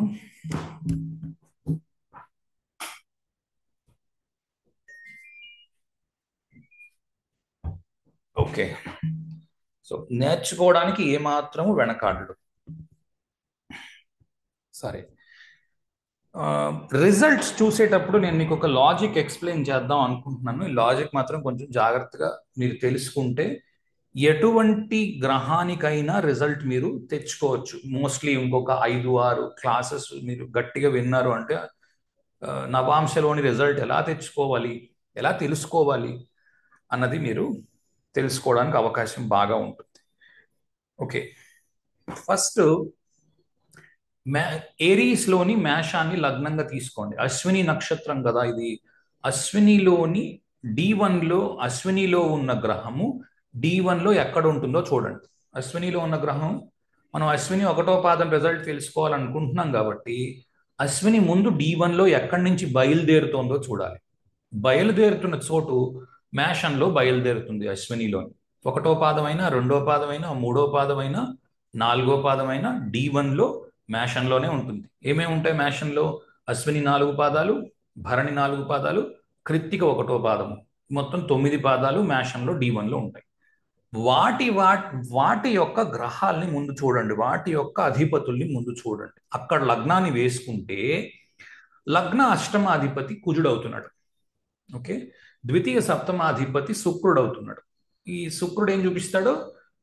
భార్యని, బిజినెస్ పార్ట్నర్స్ని, ఫ్యామిలీని చూపిస్తాడు. సెకండ్ హౌస్ నుంచి ఫ్యామిలీని, తర్వాత తండ్రి సంపాదించే డబ్బుని 9వ ఇంటి నుంచి 6వ ఇల్లు, మీరు రకరకాలుగా తీసుకోవచ్చు ఇవన్నీ ఇక్కడ నుంచి. ఓకే, అలాగే 3వ అధిపతి 6వ అధిపతి బుధుడు అవుతున్నాడు. ఇక్కడి నుంచి ఏం కనిపిస్తాయి? శత్రువులు, రుణాలు, రోగాలు, రెస్పాన్సిబిలిటీస్, ఇవన్నీ మీకు 6వ ఇంటి నుంచి వస్తాయి. చంద్రుడు 4వ ఇంటి అధిపతి అవుతున్నాడు. తల్లి, తర్వాత భూములు, వెహికల్స్, ల్యాండ్స్ అన్నీ కూడా చతుర్థం నుంచి వస్తాయి. రైట్, 5వ ఇంటి నుంచి ప్రేమ వ్యవహారాలు, పిల్లలు, మన కింద పనిచేసే సబార్డినేట్స్, వీళ్ళందరూ 5వ ఇంటి నుంచి వస్తారు. రైట్, తర్వాత 9వ ఇల్లు 12వ ఇంటికి గురువు అధిపతి అవుతున్నాడు. తండ్రి, ప్రయాణాలు, ధర్మము, ఫారిన్ ల్యాండ్లో పనిచేయడము, ఖర్చులు, ఓకే, లాభాలు, ఖర్చులు కూడా మీకు 12వ ఇంటి నుంచి వస్తాయి. తర్వాత 10-11 ఇళ్ళకి ఉద్యోగము, ఫ్రెండ్స్, పెద్దన్నయ్య, పెద్దక్క ఇలాంటి వాళ్ళు ఉన్నప్పుడు ఇన్కము, తర్వాత ఇష్టాపూర్తం, మనకి ఏమిటి ఇష్టం, మన ఇష్టాలు ఏమిటి, ఓకే, అటువంటివి కూడా మీకు 11వ ఇంటి నుంచి వస్తాయి. ఇప్పుడు ఈ D1లో చూసిన విషయాలని D9లో వేసుకోవడానికి ప్రయత్నం చేయండి. అంటే మేషంలో ముఖ్యంగా మేషంలో ఏమిటవుతుందో ఆలోచించండి. మేషంలో పంచమాధిపతి, ఓకే, ఇక్కడ చూసిన D1లో చూసిన పంచమాధిపతి D9 మేషంలో ఉచ్చ పొందుతున్నాడు. రైట్, అంటే పంచమానికి బాగుంది, నీచ పొందుతున్న గ్రహాన్ని చూడండి. 10-11 అధిపతి శని మేషంలో నీచ పొందుతున్నాడు. ఈ కాన్సెప్ట్ కొంచెం స్లోగా అర్థం చేసుకుంటే అర్థమవుతుంది. ఇప్పుడు ఇది మేషమే కాబట్టి 2 చోట్ల సులువుగా అర్థమవుతుంది, కానీ ఆ తరువాత ఎప్పుడైతే వృషభం వస్తుందో అప్పుడు కొంచెం ఇబ్బంది అవుతుంది. చాలా జాగ్రత్తగా పట్టుకుంటే కానీ అర్థం కాదు. ఓకే, ప్రస్తుతానికి ఇది సులువుగా అర్థమైనట్టే ఉంటుంది. వచ్చే వారం, ఇప్పుడు ప్రస్తుతానికి విడిచిపెట్టిన తర్వాత ఒకసారి మెల్లగా ఈ క్లాస్ 1-2 సార్లు వినండి, లేదంటే కన్ఫ్యూజ్ అయిపోతారు. ఇదేంటే మేషంలో 4 పాదాలు ఉన్నాయి, 4 ఇక్కడే కదా అన్నట్టు ఉంటుంది. కాదు, నవాంశలోకి వచ్చేసరికి అశ్విని 2వ పాదం అనుకోండి, వృషభంలో ఉంటుంది. అప్పుడు వృషభాన్ని లెక్కెట్టి చూడాలి. అప్పుడు ఏమవుతుంది? వృషభంలో ఏది ఉచ్చ పొందుతోంది? చంద్రుడు ఉచ్చ పొందుతున్నాడు. చంద్రుడు ఏమవుతున్నాడు? చతుర్థాధిపతి ఉచ్చ పొందుతున్నాడు. అప్పుడు అది వేరే విషయం. ఇప్పుడు మనం మేషాన్ని చూస్తున్నాం, పంచమాధిపతి ఉచ్చ పొందుతున్నాడు. ఓకే, మేషంలో ఉన్న గ్రహము D1లో నవాంశలో కూడా మేషంలో ఉంది కాబట్టి పంచమాధిపతి ఉచ్చ పొందుతున్నాడు, రాజ్య లాభాధిపతి నీచ పొందుతున్నాడు. ఇప్పుడు శనికి సంబంధించిన ఇబ్బందులు, రవికి సంబంధించిన లాభాలు ఉంటాయి. రైట్, ముఖ్యంగా అవి వస్తాయి. అవి కాకుండా నేను మిగిలినవన్నీ కూడా ఇక్కడ రాశాను. ముందు శని సంగతి, ముందు రవి సంగతి చూద్దాం. ఓకే, చూస్తే ఏమర్థం అవుతుంది? పిల్లలు, ఓకే, సబార్డినేట్స్, మన కింద పనిచేసే వాళ్ళు చాలా బాగుపడతారు, లాభపడతారు. ఓకే, ఎప్పుడు, లేదా ఇక్కడ ఉన్న గ్రహం యొక్క దృష్టి ఎక్కడ ఉంటుంది అంటే నా కింద పనిచేసేవాళ్ళు, లేకపోతే నా తరువాతి తరము వారు. ఓకే, మీరు ఏదో ఒక వృత్తి చేస్తున్నారు అనుకుందాం. ఓకే, నా తరువాతి తరం వారు సుఖంగా ఉండడం కోసం నేను ఈ పని చేస్తున్నాను అని వాలంటరీగా కొంతమంది కొన్ని పనులు చేస్తారు. ఇప్పుడు ఏదో పరిశోధన చేస్తున్నారు అనుకుందాం, ఒక వ్యక్తి ఒక పరిశోధన చేస్తున్నారు. నా తరువాత ఒక 50 ఏళ్ళు 100 ఏళ్ళు తర్వాత ఇంకెవడైనా దీని మీద పరిశోధన చేస్తే నేను చేసిన పరిశోధన యొక్క పూర్తి వ్యవహారము విషయము అంతా కూడా పబ్లిక్ డొమైన్లో పెడితే 10 మందికి ఇది ఉపయోగపడుతుంది అనే సదుద్దేశము కలిగిన వారై కూడా ఉండవచ్చు. Okay, so fifth lord first హౌస్లో ఎగ్జాల్ట్ అవుతున్నాడు. పిల్లలు వృద్ధిలోకి రావడం, పిల్లలకు సమానంగా ఉండే మన కింద పనిచేసేవారు వారు ఫ్యూచర్లో వృద్ధిలోకి రావడం, వీరు చేసిన పని వల్ల వాడు వృద్ధిలోకి రావడం. ఓకే, ఎందుకంటే మ్యాషన్లో పని తప్పదండోయ్, పని తప్పించుకోవడానికి అవ్వదు, పని చెయ్యాలి, దీంట్లో పని చేస్తేనే బాగుంది, రైట్? వృద్ధిలోకి రావడం. దాని తర్వాత శని నీచ పొందుతున్నాడు. శని ఎముకలకు తర్వాత గోళ్లకు కారకుడు. గోళ్లకు సంబంధించి కానీ ఎముకలకు సంబంధించి కానీ ఏమైనా ఇబ్బందులు ఉండడం, రైట్? అలాగే శని రాజ్య లాభాధిపతి అవుతున్నాడు. అశ్విని నక్షత్రంలో మనం ఒకటి నేర్చుకున్నాం. ఇది మీరు అశ్విని నక్షత్రం విన్న తర్వాత వింటున్నారనే ఉద్దేశం నేను ఉన్నాను. ఒకవేళ అశ్విని నక్షత్రం మీరు ఎప్పటిదాకా నేను చేసింది వినకపోతే అశ్విని నక్షత్రం వీడియో విని అప్పుడు ఇది వినండి, క్లారిటీ వస్తుంది. అశ్విని నక్షత్రంలో అశ్విని దేవతలు ఆవిడ సంజనాదేవికి అశ్వరూపంలో ఉండగా అశ్విని దేవతలు పుట్టారు, రైట్? భూమి మీద వాళ్ళు నివసిస్తున్నారు. దాని తర్వాత దధీచి మహర్షి ఏమో అతను ఇవ్వాలి వీళ్ళకి, అమృతం తయారు చేసి వీళ్ళకి ఇద్దామనే సమయంలో ఇంద్రుడు ఒప్పుకోలేదు ఇవ్వడానికి. ఓకే, ఇదంతా మనం నేర్చుకున్నాం. ఇంద్రుడు నిరాకరించడము, వీళ్ళని దేవతలుగా ప్రకటించకపోవడము, దేవతలంతటి శక్తివంతులై ఉండి కూడా సూర్యుడికి సంజనాదేవికి పుట్టుండి కూడా దేవతలు కాలేకపోవడము, వీళ్ళు బాధపడడము, ఆ తర్వాత దేవతలు కావడము, ఈ విషయం అంతా మనం అశ్విని నక్షత్రంలో నేర్చుకున్నాం. కాబట్టి ఆ వీడియో మీరు వినుండాలి. ఇప్పుడు ఇందులో పాదంలో మనం ఏం నేర్చుకున్నాం? అశ్వినోర్ అని ఉంది. అశ్విని నక్షత్రంలో ఈ రిజల్ట్ రాబోతోంది. ఇంకో విషయం కూడా మనకు తెలుస్తోంది చూడండి, రాజ్య లాభాధిపతి ఇక్కడ నీచి పొందుతున్నాడు.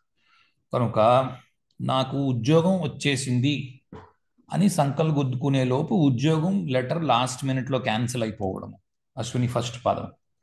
లాస్ట్ మినిట్లో వచ్చిన ఉద్యోగం నిరాకరించబడము.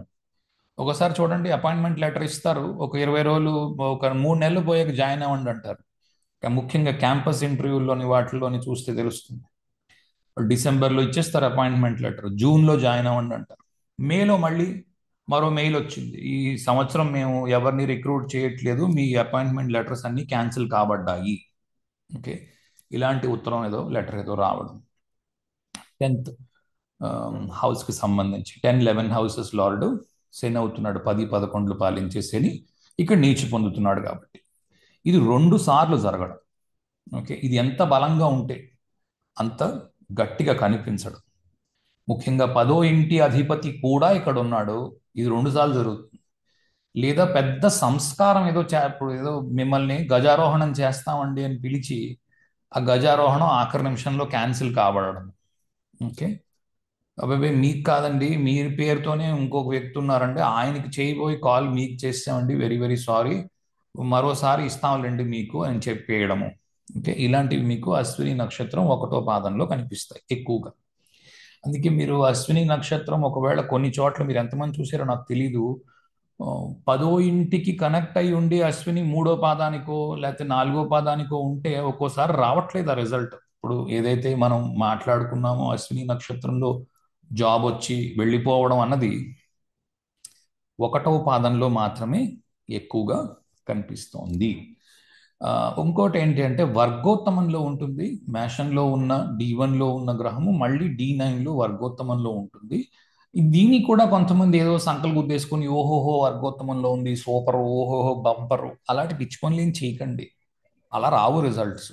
వర్గోత్తమం నుంచి కొంతవరకు నేను అన్నిటిలోకి వర్గోత్తమానికి ఒక 50% మార్క్స్ ఇస్తాను. ఓకే, చాలా వరకు మంచి ఫలితాలు రావడానికి వర్గోత్తమం వల్ల ఇంకా కొంతవరకు అవకాశం ఉంది. ఓకే, కానీ వర్గోత్తమములో ఉండి షష్టమాధిపతి, ముఖ్యంగా కుజుడు అష్టమాధిపతి, రైట్? కుజుడు లాంటి వాడు వర్గోత్తమంలో ఉన్నాడు, అష్టమాధిపతి ఉన్నాడు, అష్టమంలో ఉన్నాడు. ఓకే, అప్పుడు చెడు ఫలితం కూడా రావచ్చు. ఓకే, కనుక ఈ లగ్నాన్ని వాడకుండా ఇది ఉచ్చులో ఉంది, ఇది నీచులో ఉంది అని ఒకటే సంకల్ప గుద్దేసుకోవడం, లేకపోతే గుమ్మాలకు అడ్డంగా పడుకోవడం, ముందు మొట్టమొదటి ఇది తీసేయాలి బ్రెయిన్లో నుంచి. ఇలా చేస్తున్నారు అంటే ఫలితము రావడము లేదు. మీరు కావాలంటే బాగా పేదగా ఉన్న వారి జాతకాలు మీకు ఎవరైనా ఉంటే చూస్తే చూడండి. ఎక్కువ మందికి ఈ ఉచ్చెలు నీచలు ఎక్కువ ఉంటాయి. ఉచ్చెలు పేదగా ఉన్న వారికి మీకు ఆశ్చర్యంగా ఉంటుంది, ఇదేంటి వీడు పేదగా ఎందుకున్నాడు, ఈ ఉచ్చెలు ఉన్నాయి కదా అని. కారణం ఏంటి అంటే ఉచ్చెలు ఉన్నాయి కాబట్టి వాడు ఏం పని చేయట్లేదు. నీచలు ఉంటే పని చేస్తాడు కనీసం. ఓకే, నాకేమి రాదు, నేను చెయ్యాలనే ఉద్దేశంలో ఉంటాడు. కానీ చాలా చాలా చాలా జనరిక్. లగ్నం వాడట్లేదు అంటే బుద్ధి లేదనమాట నీకు. లగ్నం వాడుతున్నావు, నీకు బుద్ధి ఉంది. బుద్ధి ఉన్నట్టు చేయడం మంచిది. బుద్ధి ఉన్నప్పుడు కూడా వాడుకోకపోతే ఎందుకు, భగవంతుడు ఇచ్చింది. కనుక లగ్నము వాడి చెయ్యండి. ఇది ఉచ్చ, ఇది నీచ, ముందు ఇది బుర్రలను తీసి పారేయండి. సరే, వర్గోత్తమ గ్రహం నుంచి కొంత మంచి వచ్చే అవకాశము ఉన్నది. ఒక 50% దానికి మంచి మార్కులు స్వతహాగా వేసుకోవచ్చు ఆ దశలు వచ్చినప్పుడు. కానీ అవి చెడ్డ పొజిషన్స్లో ఉండి వర్గోత్తమాల్లో ఉన్నప్పుడు కొంత అనారోగ్యము, లేకపోతే కొంత నష్టము, ఇటువంటి నెగటివ్ రిజల్ట్స్ కూడా వస్తాయి. అంతేకాని ఈ గ్రహం బాగుంది, ఈ గ్రహం బాగులేదు అలా రావు ఫలితాలు. ప్రతి గ్రహము పాజిటివ్ ఫలితాలు ఇస్తుంది, ప్రతి గ్రహము నెగటివ్ ఫలితాలు రెండు ఇస్తుంది, ఇవ్వకుండా అవ్వదు. ఓకే. మర్కరీ బుధుడు లగ్నాధిపతికి మిత్రుడు కాదు. ఓకే, తృతీయ షష్టమాధిపతి అయి ఉన్నాడు, అధిశత్రువు అయి ఉన్నాడు. కనుక అప్పులు లేకుండా ఉండడము, డిసీజెస్ లేకుండా ఉండడము, రెస్పాన్సిబిలిటీస్ లేకుండా ఉండడం. ఓకే, ఇది అడ్వాంటేజ్. అశ్వినికి ఇష్టము లేదు. ముఖ్యంగా అశ్విని వారు అప్పు చేయడానికి ఇష్టపడరు. ఓకే, ఫస్ట్ పదంలో అప్పు చేయడానికి ఇష్టం లేకుండా ఉండడము, లేదా ఒకవేళ అప్పు ఉంటే ఎంత తొందరగా వీలైతే అంత తొందరగా ఈ అప్పు తీర్చేయాలనే ఉద్దేశంలో ఉండడము, జనరల్గా ఆరోగ్యం బాగా ఉండడం, పెద్దగా సినిమా కష్టాలు ఏం లేకపోవడం. రెస్పాన్సిబిలిటీస్ అంటే నా ఉద్దేశం సినిమా కష్టాలని. తండ్రి పోయాడో తల్లి ఉంది, అదొక రెస్పాన్సిబిలిటీ చిన్న వయస్సు నుంచి, అలాంటివి ఏం లేవు. లేకపోతే చెల్లికి పెళ్లి చేసాడో భర్త పోయాడు, అదొక రెస్పాన్సిబిలిటీ. అలాంటివి సినిమా కష్టాలు ఏం లేవు. సింపుల్ వ్యవహారంలో చెప్పాలి, సాధారణంగా చెప్పాలి అంటే. కానీ మనం ఇక్కడ గ్రహాన్ని వేసుకోలేదు, ఏ గ్రహం ఉందో చూడలేదు, చూడకుండా ఇవి చెప్పడానికి ట్రై చేస్తున్నాం. ఇప్పుడు గ్రహాల్ని వేసుకుని చూడడానికి ప్రయత్నం చేయాలి. అంతేకాని ఇక్కడ నుంచే రిజల్ట్ చెప్పేసి గుడ్డిగా అంటే ఇది అక్షరాలు నేర్చుకోవడం. పదాలు రాసే కదా ఉత్తరం రాయగలం. ఉత్తరం రాయాలనుకోండి ముందు అ ఈలు నేర్చుకోవాలి. ఇది అ ఆ ఈ లాంటిది. అ ఆ ఈలతోనే ఉత్తరం రాయగలమా? రాయలేము. ఒత్తులు నేర్చుకోవాలి కదా. ఒక ఉత్తరం ఉత్తరము తాకిన తావత్తు పెట్టి తా రాసి రము రాయాలి. అక్షరాలు నేర్చుకున్నాం ఆ నుంచి బండిరా దాకా. ఉత్తరం రాయగలమా? రాయలేము. అది ఉత్తరం రాస్తే ఎలా ఉంటుంది? ఉత్తరము అలా ఉంటుంది. అలా ఉండరాదు అని అంటే పూర్తి విశ్లేషణ చేయవలసి ఉంటుంది. మరి అలాంటప్పుడు ఇది విడిగా ఎందుకు నేర్చుకోవడం? ఎక్కడి నుంచి ఫలితం వస్తుందో తెలుసుకోకపోతే, అక్షరాలు ఒత్తులు విడివిడిగా నేర్చుకోకపోతే, నేను ఉత్తరం రాస్తూ నేర్చుకుంటానంటే ఎప్పటికవుతుంది? అవ్వదు. అందుకని విడిగా నేర్చుకో.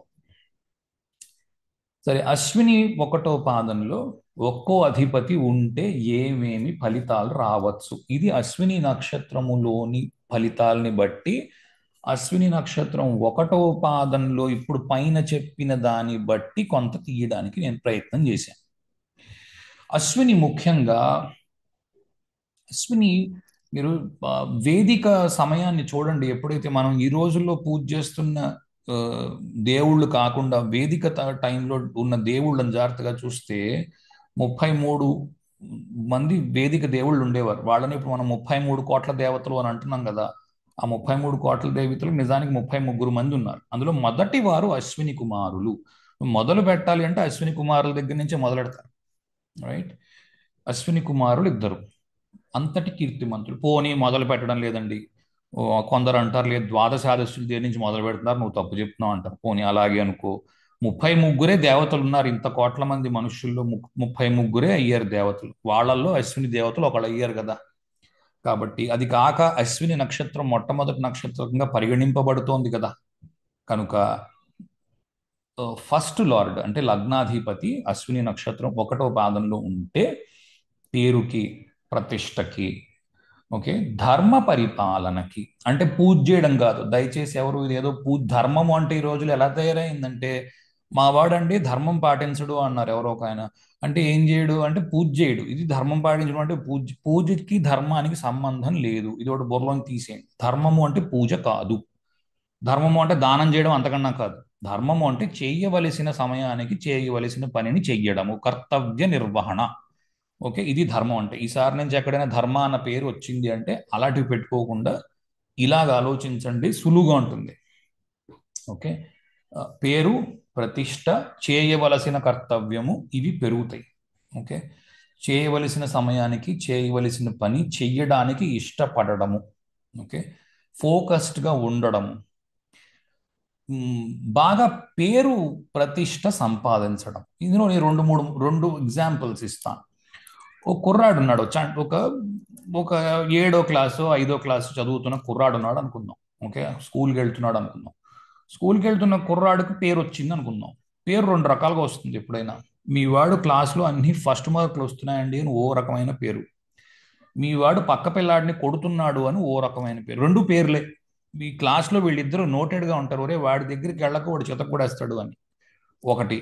లేదా వీడు క్లాసులో అన్నిట్లోని ఫస్ట్ మార్కులు తెచ్చుకుంటున్నాడు. ఏదో రకంగా పేరు ప్రతిష్ట సంపాదించడం. ఓకే, ఫస్ట్ లగ్నాధిపతి పేరు ప్రతిష్ట అది చూపిస్తుంది లగ్నము. లగ్నాధిపతి అశ్విని నక్షత్రంలో పేరు ప్రతిష్ట చాలా ఇంపార్టెంట్. పేరు ప్రతిష్ట కోసము చాలా పాకులాడారు. మాకు రికగ్నిషన్ ఇవ్వండి, మమ్మల్ని స్వర్గారోహణం చెయ్యనివ్వండి, ఓకే, మమ్మల్ని గుర్తించండి, మేము కూడా దేవతలకే పుట్టాం కాబట్టి మమ్మల్ని దేవతలుగా గుర్తించండి అని అశ్విని కుమారులు చాలా కష్టపడ్డారు దాని గురించి. అది మీకు కనిపిస్తుంది ఒకటో పాదంలో. అది నేను మీకు లగ్నాధిపతి గురించి చెప్తున్నాను. రైట్. సెకండ్ లార్డ్ ద్వితీయాధిపతి అశ్విని 1వ పాదంలో ఉంటే. అశ్విని 1వ పాదంలో ఉన్నప్పుడు ద్వితీయాధిపతి జనరల్గా ఇప్పుడు వీనస్ని తీసుకోండి. శుక్రుడు ద్వితీయాధిపతి అవుతున్నాడు. ఎక్కడి నుంచి? అశ్విని నుంచి లెక్క పెడితే, D1 నుంచి లెక్క పెడితే ఆ శుక్రుడిని వెనక్కి వేసుకుంటున్నారు. ఇప్పుడు మీరు రెండో ఇంటి అధిపతిని 1వ ఇంట్లో వేసుకుంటున్నారు. Okay, so separated from the family, కుటుంబం నుంచి దూరం చేయబడ్డవాడు. రైట్. లేదా దేని గురించి దూరం చేయబడతారు? సప్తమ ద్వితీయాధిపతులు ఫస్ట్ హౌస్లో ఉన్నారు. సో పెళ్లి అయ్యాక అతను వేరే దేశం వెళ్ళిపోయాడు. రైట్. లేదా పెళ్లి అయ్యే సమయానికి వేరే దేశంలో ఉన్నాడు, తల్లిదండ్రుల నుంచి దూరం చేయబడ్డాడు. ఇది ఒక రిజల్ట్ కావచ్చు. లేదా చదువుకోవడానికి దూరం కాబడ్డాడు. ఓకే, లేదా ఉద్యోగం వచ్చాక దూరం చేయబడ్డాడు, దూరంగా వెళ్ళిపోయాడు మనిషి. ఓకే, ఇదొక రిజల్ట్గా నాకు కనిపిస్తుంది సెకండ్ లార్డ్ వేసుకున్నప్పుడు. ఇంకా కూడా రిజల్ట్స్ ఉండొచ్చు గ్రహాన్ని బట్టి, డిఫరెన్స్ని బట్టి. ఇది ఒక రిజల్ట్గా నాకైతే తెలుస్తుంది. ఎందుకంటే ఆ ఊహించినవన్నీ రాయలేము, అప్పటికి ఏం గుర్తొస్తుందో అవి నేను రాశాను. థర్డ్ హౌస్ తృతీయాధిపతి జనరల్గా, అంటే ఏ లగ్నం నుంచి తీసుకున్నా తృతీయాధిపతి మంచి పొజిషన్లో మంచిగా ఉండదు అని మీరు అనుకోవచ్చు. అంటే ఇప్పుడు మేషం తీసుకున్నారు, లగ్నాధిపతి తృతీయాధిపతి మంచి రిలేషన్షిప్ ఉండదు కదా, ప్రతిసారి ఇదే రిజల్ట్ వస్తుందేమో అని. కాదు, అలా కాదు చూసేది. ఇందాక చెప్పాను కదా, మేషంలో D1లోని తృతీయాధిపతి నువ్వు నవాంశలో వేసుకున్న దానికి ఆ అధిపతి ఏం చేస్తున్నాడు అన్నది చూస్తున్నాం ఇప్పుడు. ఇప్పుడు ఇది కూడా మేషమే అయ్యింది కాబట్టి నవాంశలో కూడా తృతీయాధిపతి అయిన బుధుడు మేషంలో ఉన్నప్పుడు ఏమైంది? మేషంలో ఉన్నప్పుడు ఏమైంది? ఇబ్బంది ఏమొస్తుంది? ఆ, ఆ, ఇద్దరు శత్రువులు అవుతున్నారు. మేషానికి కుజుడు అధిపతి అవుతున్నాడు, తృతీయాధిపతి బుధుడు శత్రుస్థానంలో ఉంటాడు. ఓకే, కనుక అన్నదమ్ములతోని మంచి రిలేషన్షిప్ లేకపోవడము, లేకపోతే అన్నదమ్ములు చాలా దూరంగా ఉన్నారు. ఓకే, ఒకళ్ళతో ఒకళ్ళకి రోజు ప్రతి నిమిషము మాటలు లేవు, తక్కువ ఉన్నాయి మాటలు. రైట్. మంచి ట్రావెలింగ్ చేసేవాళ్ళు. ఓకే, థర్డ్ హౌస్ ట్రావెలింగ్, అది ఇన్ హౌస్ ట్రావెలింగ్ అంటే ఈ దేశంలో తిరగడం అనమాట. దేశాటనం చేయడం, దేశంలోనే తిరగడం, విదేశాలకు కాకుండా. అంటే ఒక కారు తీసుకుని కారు మీద తిరగడం. రైట్. లేదా తిరిగే ఉద్యోగం లాంటిది ఏదైనా చేయడం. బాగా కరేజ్ అంటే బాగా ధైర్యశాలి అయి ఉండడం. కరేజ్ అంటే ఏదో పోరాటము, కత్తి పుట్టుకుని పరిగెట్టడము కాదు. ధైర్యంగా ఏదైనా ఇన్వెస్ట్మెంట్ చేయడము, ధైర్యంగా ఉద్యోగం మానేసి నిలబడగలగడము, లేకపోతే ధైర్యంగా బిజినెస్ స్టార్ట్ చేయడము, ధైర్యాన్ని చూపిస్తుంది అశ్విని. ముఖ్యంగా థర్డ్ హౌస్ లార్డ్ అశ్వినిలో ఉంటే ధైర్యాన్ని చూపిస్తుంది. ఇనిషియేటివ్ తీసుకోవడము, తొందరగా డెసిషన్ మేకింగ్ ఉండడము. Third house initiative, decision making. Third house చాలా ఇంపార్టెంట్ హౌస్. చాలా మంది అనుకుంటున్నారు మూడో ఇంటి అధిపతి మంచివాడు కాదు, వాడు వ్యయంలో ఉండాలి, అష్టమంలో ఉండాలి అనుకుంటే పొరపాటు. అది అలా ఉండకూడదు. తృతీయాధిపతి బాగున్నా సరే బోల్డ్ అని కష్టాలు ఉన్నాయి, తృతీయాధిపతి బాలేడు, ప్రయత్నం సరిగ్గా చెయ్యడు మనిషి. కష్టాలు ఉన్నాయండి, కష్టాలు లేని వాళ్ళు ఎవరు? తృతీయాధిపతి చాలా చాలా ఇంపార్టెంట్. మంచి పొజిషన్స్ లో ఉండాలి తృతీయాధిపతి. ఇది ఎందుకు నేను చెప్తున్నాను అంటే, ముద్ర ఎలా పడిపోయింది మనుషుల కంటే, షష్టమాధిపతి మంచివాడు కాదు, అష్టమాధిపతి మంచివాడు కాదు, 12 ఇంటివాడు మంచివాడు కాదు, ఇలా వింటున్నారు క్లాసులు. ఇలా వింటే అర్ధ రూపాయికి పనికిరాదు. ఇలా రాదు అసలు రిజల్ట్. 12 12 మంచివే, 12 చెడ్డవే.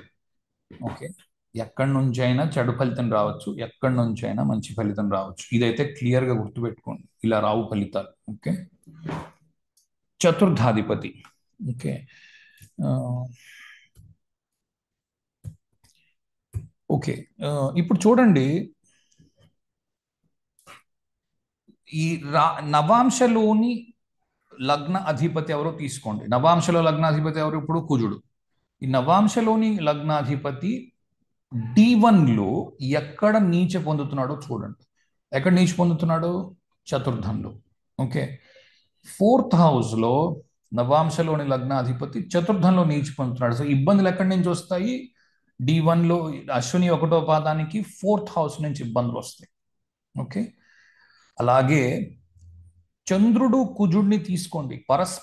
పరస్పరంగా చంద్రుడు కుజుడు మీరు స్నేహితులుగా వేసుకున్న వీళ్ళని ఏమంటారంటే పరస్పర నీచనాథులు అంటారు. చంద్రుడింట్లో కుజుడు నీచి పొందుతున్నాడు, కుజుడింట్లో చంద్రుడు నీచి పొందుతున్నాడు. మీరు జాగ్రత్తగా చూడండి, చంద్రుడు వృశ్చికంలో నీచి పొందుతున్నాడు, కుజుడు కర్కాటకంలో నీచి పొందుతున్నాడు.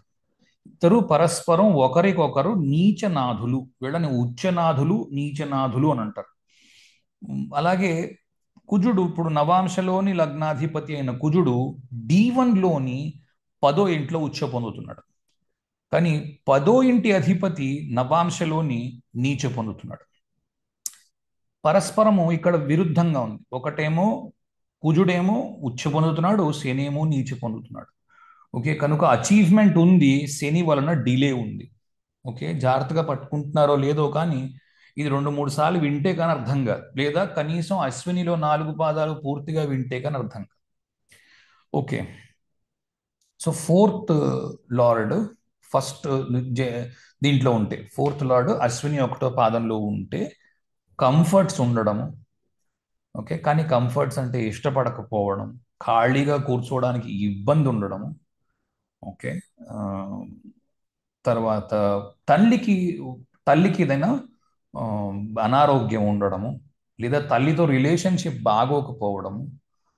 కానీ జనరల్గా మదరు, ల్యాండ్స్, హోమ్స్, వెహికల్స్ అన్నీ బాగున్నాయి. ఎందుకంటే ఇది రాజస రాశి. రాజస రాశిలో డబ్బులకు, ఇళ్ళకి, వాటికి జనరల్గా లోటు లేదు, డబ్బు ఇచ్చే గ్రహాలతో. ఇది చతుర్థము డబ్బు ఇవ్వగలదు, ఎందుకంటే చంద్రుడికి ఆధిపత్యం చూపిస్తుంది జనరల్గా. సెకండ్ లార్డు, ఫోర్త్ లార్డు ఇవి ఇంపార్టెంట్ అధిపతులు. దానికి చతుర్థాధిపతి నుంచి సుఖం వస్తుంది అని అంటాం కదా. సుఖం 2 రకాలుగా వస్తుంది. ఓకే, సుఖము ఒకటి డబ్బు వల్ల వస్తుంది, లేదా ఏదైనా అనారోగ్యం చేసి మంచం మీద పడుకోబెట్టి అందరూ సపర్యలు చేస్తున్నారు అనుకోండి, అక్కడి నుంచి కూడా సుఖం వస్తుంది. కాబట్టి ఎవరు దాన్ని ఇదిగా తీసుకోవద్దు. అంటే ఏదో చతుర్థాధిపతి ఓహో ఉచ్చులో ఉన్నాడు సూపర్ కాకపోవచ్చు. ఒక్కోసారి ఒక ఒక ఒక అబ్బాయి ఉన్నాడు, 22 ఏళ్లకు బైక్ వేసుకుని వెళ్ళాడు, ఇంటికి అంబులెన్స్లోని అతను ఇదొచ్చింది, హాస్పిటల్లో పెట్టారు, కోమాలో ఉన్నాడు 20 ఏళ్ళ నుంచి, అలాగే ఉన్నాడు. అప్పుడు కూడా చతుర్థాధిపతి ఉచ్చులో ఉండొచ్చు. ఎందుకంటే మంచం దిగక్కర్ లేకుండా పనులన్నీ అయిపోతున్నాయి, సుఖం నీచే దగ్గరికి వస్తుంది. కాబట్టి ఏదో ఉచ్చులో ఉన్నాయి సంకల గుద్దేసుకోవడాలు ఇవి చెయ్యవద్దు, ఇలా రావు ఫలితాలు. ఓకే, సరే. కంఫర్ట్స్ ఉన్నాయి కానీ కంఫర్ట్స్ ఇష్టం లేదు, ఎందుకంటే లగ్నాధిపతి చతుర్థములో నీచ పొందుతున్నాడు కనుక నాకు కంఫర్ట్స్ ఇష్టం లేదు. ఓకే, యాక్సిడెంట్స్ కూడా, వెహికులర్ యాక్సిడెంట్స్ కావచ్చు, ఎందుకంటే చంద్రుడు సస్టెనెన్స్ కి కారకుడు, అంటే బాగా ఉండడానికి కారకుడు. చంద్రుడు కృష్ణుడు కదా, అవతారంలో చంద్రుడు కృష్ణుడు. ఓకే, ముఖ్యంగా చెప్పుకోవడానికి చంద్రుడు డబ్బు రెండో ఇంట్లో ఉచ్చ పొందుతున్నాడు. నువ్వు బాగున్నావా లేదా అని అనడానికి మధ్యలో అంతా డబ్బే, ఇంకేం లేదు. రెండో ఇల్లే, నీ కుటుంబం బాగుంది, నీ భార్య మంచి భార్య దొరికింది అనుకూలవతి, నీ దగ్గర డబ్బు ఉంది తినడానికి తిరగడానికి, నీ పిల్లలు బాగున్నారు, అంతా సెకండ్ హౌస్ నుంచే వస్తుంది, ఇంకేం లేదు. అందుకే రెండో ఇల్లు ఒక్కటే చూసుకోమన్నారు, దాని తర్వాత పెళ్ళి అయ్యాక ఇంక చూడడానికి ఏం ఉండదని. ఓకే, సో రెండో ఇల్లు చంద్రుడు, ఆ చంద్రుడు నీకు కంఫర్ట్స్ని ఇస్తాడు, రైట్. సరే, ఆ, కానీ ఎవరు వీటిని D1లో వాడేసుకుని చతుర్థాధిపతి ఉచ్చ, చతుర్థాధిపతి నీచ ఇవేమైనా చేస్తున్నారు అనుకోండి, మళ్ళా పాడైపోతారు, మళ్ళీ ముందుకు వెళ్ళిపోతారు, పాడైపోయి మళ్ళా భ్రష్టు పట్టిపోతారు. అలా భ్రష్టు పట్టిపోకండి, నక్షత్రాలని వాడుకోండి. D1లోని ఉన్న గ్రహం మేషంలో ఉంటే దాన్ని లగ్నంగా తీసుకుని ఆ గ్రహాన్ని ఇక్కడ చూడడానికి ప్రయత్నం చేయండి. D1లో లగ్నం ఏదైనా కావచ్చు, మేషంలో గ్రహం ఉంది, ఇప్పుడు దాని లగ్నంగా అనుకుంటారు. ఆ గ్రహం యొక్క ఫలితము మీకు ఇక్కడ పడ్డప్పుడు ఏమొస్తోంది అన్నది తెలుస్తుంది. మామూలు లగ్నం వాడి మన మన జన్మ లగ్నాన్ని వాడి చేస్తున్నప్పుడు దశా ఫలితం వస్తుంది. అది ఎలాగా అన్నది ఇవి నేర్చుకున్న తర్వాత నేర్పిస్తాను, అన్ని ఓసారి నేర్పించడం కుదరదు కాబట్టి. పంచమాన్ని చూడండి, ఫిఫ్త్ లార్డ్ రవి ఎగ్జాల్ట్ అవుతున్నాడు, ఉచ్చ పొందుతున్నాడు. ఓకే, రవి జనరల్గా ఈ ప్రేమకి అంత ఇదైన వాడు కాదు. కారణం ఏంటో చూడండి, సప్తమంలో శుక్రుడు ప్రేమకి కారకుడు కదా. సప్తమంలో ఉండే శుక్రుడికి, అంటే సప్తమాన్ని పాలిస్తున్న శుక్రుడు ఉండే చోట్ల రవి నీచ పొందుతున్నాడు. ఓకే, రవి లోనర్ అంటారు, అంటే ఎక్కువగా విడిగా ప్రయాణం చేస్తుంటాడు, ఎవరి కోసం ఆగడు రవి కదా. అరే వాళ్ళు చంద్రుడు రాలేదే అని చెప్పి ఆగిపోడు, లేకపోతే ఇవాళ గురువు వెనక్కి వెళ్తున్నాడు నేను వెనక్కి వెళ్ళిన ఏంటని అలా వెళ్ళడం. రవి ఎప్పుడు అక్కడే ఉదయిస్తాడు, అదే చోట అస్తమిస్తాడు. తూర్పు ఉదయిస్తాడు, పడమరన అస్తమిస్తాడు, ఎక్కడ మార్చడు, గతి అస్సలు మారదు. ఎవ్రీడే 1 డిగ్రీయే ప్రోగ్రెస్ అవుతాడు. కొంత మన భూభ్రమణం వల్ల అటు ఇటు అవడం వల్ల మనకు అనిపిస్తుంది, కానీ ఎప్పుడు కాన్స్టెంట్గా ఒకటే స్పీడ్ మీద ఉన్నాడు రవి, అస్సలు మార్చడం లేదు, right. Sixth lord, sixth lord చూడండి, ఎప్పుడైతే పరస్పరము విరోధులుగా ఉంటారో లగ్నానికి అది ఇష్టం లేదు, అలా తీసుకోండి. ఓకే, జనరల్గా సిక్స్త్ లార్డ్ పొజిషన్స్ తీసుకుంటున్నప్పుడు D1లోని సిక్స్త్ లార్డ్ D9లోని వేసుకొని చూసుకోవాలి. D9లో ఎక్కడ ఉంటే ప్లానెట్ అక్కడ వేసుకొని చూసుకోవాలి. D1లో నుంచి 6 ఇల్లు లెక్క పెట్టుకొని దాన్ని బట్టి కూడా అది ఒకవేళ అక్కడ ఉచ్చబడుతోంది, ఎక్కువ అప్పులు, అక్కర్లేని రెస్పాన్సిబిలిటీస్ అన్నీ వస్తాయి. ఓకే, ఉచ్చిలో ఉందని సంఖ్యలు గుద్దేసుకోవడం కాదు, అక్కడి నుంచి రెస్పాన్సిబిలిటీస్ వస్తాయి అప్పుడు. ఓకే, అవి మీకు 2-3 క్లాసులు వింటే అర్థమవుతుంది. ఇప్పుడు చూడండి, సిక్స్త్ లార్డ్ అశ్వినిలో ఉంటే డిసీజ్, అశ్విని ఒకటో పాదంలో ఉంటే డిసీజ్ ఫ్రీ, తొందరగా డిసీజెస్ నుంచి బయటపడడం, రోగాల నుంచి తొందరగా బయటపడడము, అప్పు చేయకుండా ఉండడానికి ప్రయత్నించడము, అప్పు చేయవలసిన అవసరం రాకపోవడము, ఇవి మీకు కనిపిస్తాయి. సప్తమాధిపతి బాగా చదువుకున్న భార్య, ఇంటెలిజెంట్ అయిన భార్య, సక్సెస్ఫుల్, ఎందుకంటే అశ్విని ఫస్ట్ పాదం, సక్సెస్ఫుల్. మ్యారేజ్ న్యూట్రల్గా ఉంది, అంత బ్రహ్మాండంగా ఉంది అని చెప్పలేము, అంత బాలేదు అని చెప్పలేము, ఎందుకంటే కుజుడు శుక్రుడు, కుజుడు ఇంట్లో ఇప్పుడు శుక్రుడు వెళ్ళి ఉంటున్నాడు సప్తమాధిపతి, రైట్. అక్కడ ఏ గ్రహమైనా ఉండండి, ఇది సప్తమాధిపతి మీకు అదేంటండి చంద్రుడు కదా నాకు అవుతున్నాడు, నాకు ఆ సప్తమాధిపతి అశ్వినిలో ఉన్నాడు కాదు. ఇప్పుడు సప్తమాధిపతి అనేసరికి అశ్వినిలో ఉంది కాబట్టి, అశ్విని నుంచి సప్తమాధిపతి శుక్రుడు అవుతున్నాడు కాబట్టి ఆ ఫలితాన్ని ఇస్తాడు, అది చెప్తున్నది ఇప్పుడు నేను. ఓకే, అశ్విని లగ్నంగా చేసుకుంటే వచ్చే ఫలితం మీకు అక్కడ వస్తుంది. అందుకు నేను ఇది ఇది తిరగేసి చెప్తున్నాను అనమాట. మీ లగ్నం నుంచి సప్తమాధిపతి అశ్వినిలో ఉంటే అది ఇప్పుడు ఇస్తున్న ఫలితం, రైట్. మీ లగ్నం నుంచి అష్టమాధిపతి ఒకవేళ అశ్విని ఒకటో పాదంలో ఉంటే జనరల్గా లాంగ్ లైఫ్, అశ్విని కుమారులకు మంచి లైఫ్ ఉంది. ప్రొఫెషనల్ ప్రోగ్రెస్లో కొంత డిలేస్ ఉన్నాయి, ఎందుకంటే అష్టమం డిలే చూపిస్తుంది. అశ్విని కుమారులకి జరిగిన ఒకే ఒక్క డిలే జరగడం, ఆలస్యం జరిగింది ఏ విషయంలోని, ప్రొఫెషన్ విషయంలో, లేదా వాళ్ళు యాక్సెప్ట్ చేయబడ్డంలో, పేరు పొందడంలో, రాజ్యాన్ని సంపాదించడంలో, వాళ్ళు నిజంగా అశ్విని కుమారులై దేవతల ప్రసిద్ధి పొందడంలో. ఓకే, కనుక అక్కడి నుంచి కూడా మీకు డిలే కనిపించవచ్చు ప్రొఫెషనల్ దీనికి. నైన్త్ లార్డ్, నైన్త్ లార్డ్ చూడండి, నైన్త్ లార్డ్ తండ్రి బాగా సక్సెస్ఫుల్ పర్సనాలిటీ, ట్రావెలింగ్ చేస్తూ ఉండేవాడు. ఎందుకంటే 9th 12th హౌసెస్ కనెక్టెడ్. మీరు జాగ్రత్తగా చూస్తే 9వ ఇల్లు 12వ ఇల్లు ఒకే అధిపతి పరిపాలిస్తున్నాడు, గురువు పరిపాలిస్తున్నాడు. అశ్విని 1వ పాదానికి మేషం నుంచి మనం లెక్క పెడుతున్నాం కాబట్టి D1లో భాగ్యరాజ్యాధిపతులు ఒకలే అయి ఉన్నారు. భాగ్యము రాజ్యము కలిసి ఉన్నాయి కాబట్టి తండ్రికి ట్రావెలింగ్ ఉంది. Okay, professional life will be slow ఇనిష్ 10th హౌస్ చూడండి. ప్రొఫెషనల్ లైఫ్లో చెప్పినట్టు 2 సార్లు కాంట్రాక్ట్ చాలా మంది అడుగుతారు. నాకు వచ్చింది, నేను అట్లీస్ట్ ఒక 5-6 దగ్గర విన్నాను కన్సల్టేషన్స్ చేస్తున్నప్పుడు. జాబ్ వచ్చినట్టు వచ్చి పోయింది, మళ్ళా వచ్చినట్టు వచ్చి పోయింది, థర్డ్ టైం వచ్చింది. ఓకే, ఎందుకంటే అశ్వినిలు ఇద్దరు కాబట్టి 2 సార్లు జరగవచ్చు ఇలాగా. 11th లార్డ్ మళ్ళీ శని అవుతున్నాడు. D9లో మేషంలో ఉన్నాం కాబట్టి శని మేషంలో నీచ పొందుతున్నాడు. సో మళ్ళీ అదే చూపిస్తుంది. ఏమంటారు, ఇక్కడ ఇంకో విషయం కూడా రాసుకోవచ్చు. D9లోని అధిపతి ఇక్కడ 10వ ఇంట్లో ఉచ్చ పొందుతున్నాడు కాబట్టి highly successful,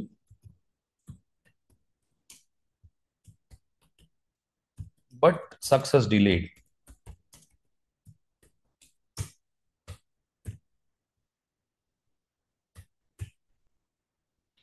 okay, highly successful but success delayed. ఎందుకు? D9లోని లగ్నాధిపతి D1లో దశమంలో ఉంటాడు కాబట్టి. No cardial relationship with siblings, sickly or siblings are far off. ఇందాక చెప్పుకున్నట్టే తృతీయ అధిపతికి ఏం చెప్పుకున్నామో 11వ ఇంటి అధిపతికి కూడా అదే చెప్పుకుంటున్నాము.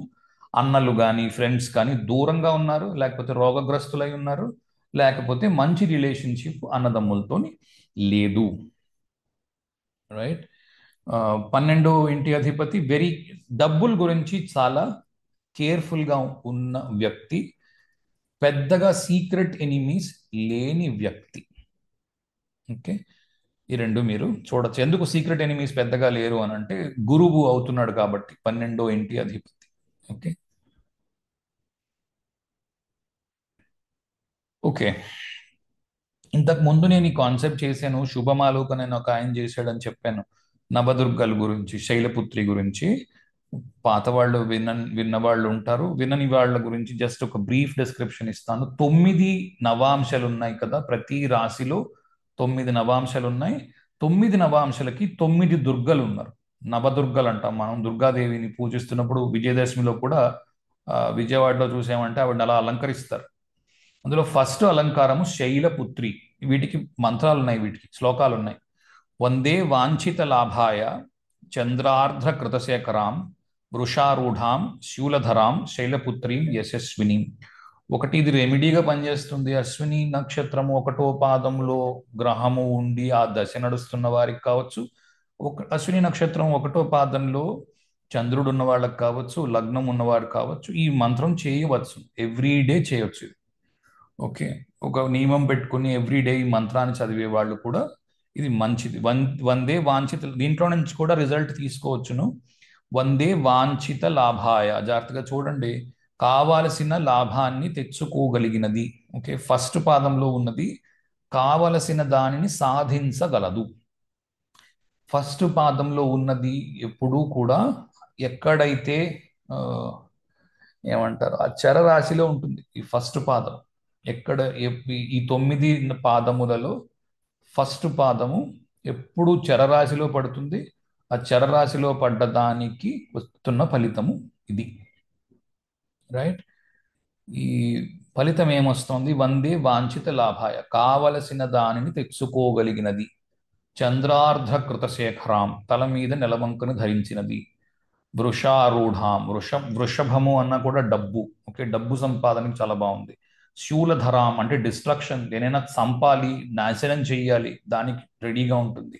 శైలపుత్రీం యశస్విని, పేరుకి ప్రతిష్టకి. ఇందాక మనం మాట్లాడుకున్న అశ్విని ఎప్పుడు కూడా పేరు మీద పనిచేస్తుంది. ఫస్ట్ నవాంశ పేరు ప్రతిష్ట, యశస్వి అంటే పేరు ప్రతిష్ట.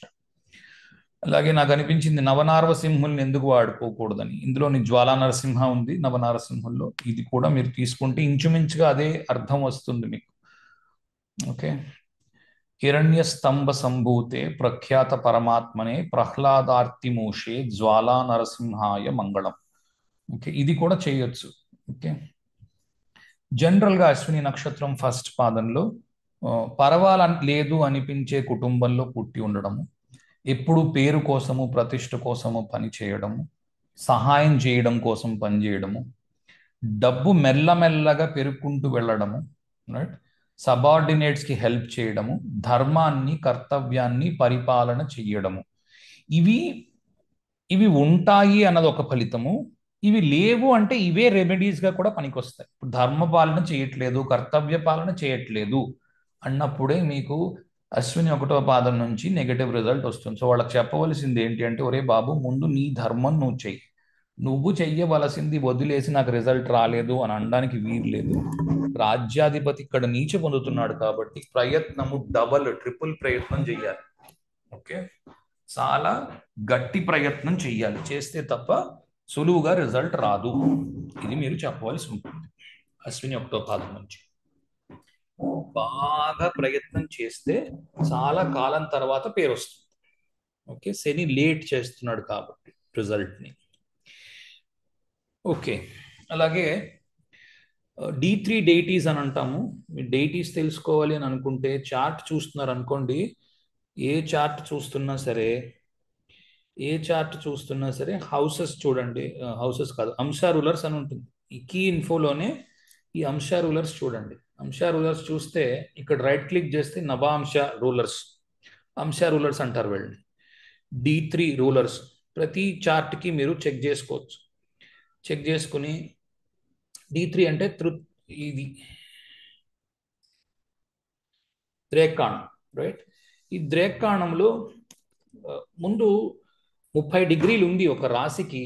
నవాంశలో 3 డిగ్రీల 20 నిమిషాలు రావడానికి ముందు దాన్ని 3 ముక్కలు చేయండి. 30 డిగ్రీలని 3 ముక్కలు చేస్తే ఒక్కొక్క ముక్క 10 డిగ్రీలు ముక్క వస్తుంది. ఆ 10 డిగ్రీల ముక్కని మళ్ళీ 3 ముక్కలుగా కోసారు. అది నవాంశ. నిజానికి నవాంశ అలా వచ్చింది. కనుక ఈ 3 ముక్కలుగా మొట్టమొదటిగా కోసిన ముక్కని తీసుకున్నప్పుడు 10 డిగ్రీలు ఉన్న దానికున్న అధిపతుల్ని మీరు తీసుకుంటే నారదుడు, దుర్వాసుడు, అగస్త్యుడు, ఈ 3 మీకు కనిపిస్తాయి డైటీస్గా. నారద, అగస్త్య, దుర్వాస. ఈ మూడింటిని నేను తీసుకుని ముందు వాడుకుని ఆ తర్వాత నవాంశల్లో మీరు తీసుకున్నప్పుడు ఏం డైటీస్ వస్తున్నాయో చూడండి. రాక్షస, మనుష్య, దేవ, ఇవి వస్తాయి డైటీస్. ఓకే, మనుష్య, దేవ, రాక్షస, లేదా దేవ, మనుష్య, రాక్షస, ఇదే ఆర్డర్ ఉంటుంది. నారద, అగస్త్య, దుర్వాస, దేవ, మనుష్య, రాక్షస. మొదటి 10 డిగ్రీల్లో ఉన్న గ్రహము నారదలో ఉంటుంది, రైట్. 10 నుంచి 20 మధ్యలో ఉన్నది అగస్త్య ఉంటుంది. 20 నుంచి 30 ఉన్న డిగ్రీల్లో ఉన్నది దూర్వాసలో ఉంటుంది. ఇది D3కి సంబంధించి ద్రేకాణానికి. ద్రేకాణాన్ని మళ్ళీ 3 ముక్కలు చేస్తే మొదటి 3 డిగ్రీలు 20 నిమిషాలు అంటే ఫస్ట్ పాదంలో ఉన్నది. మొత్తం 9 పాదాస్ ఉంటాయి చూడండి, 9 ఉంటాయి. 1 2 3 1 2 3 1 2 3.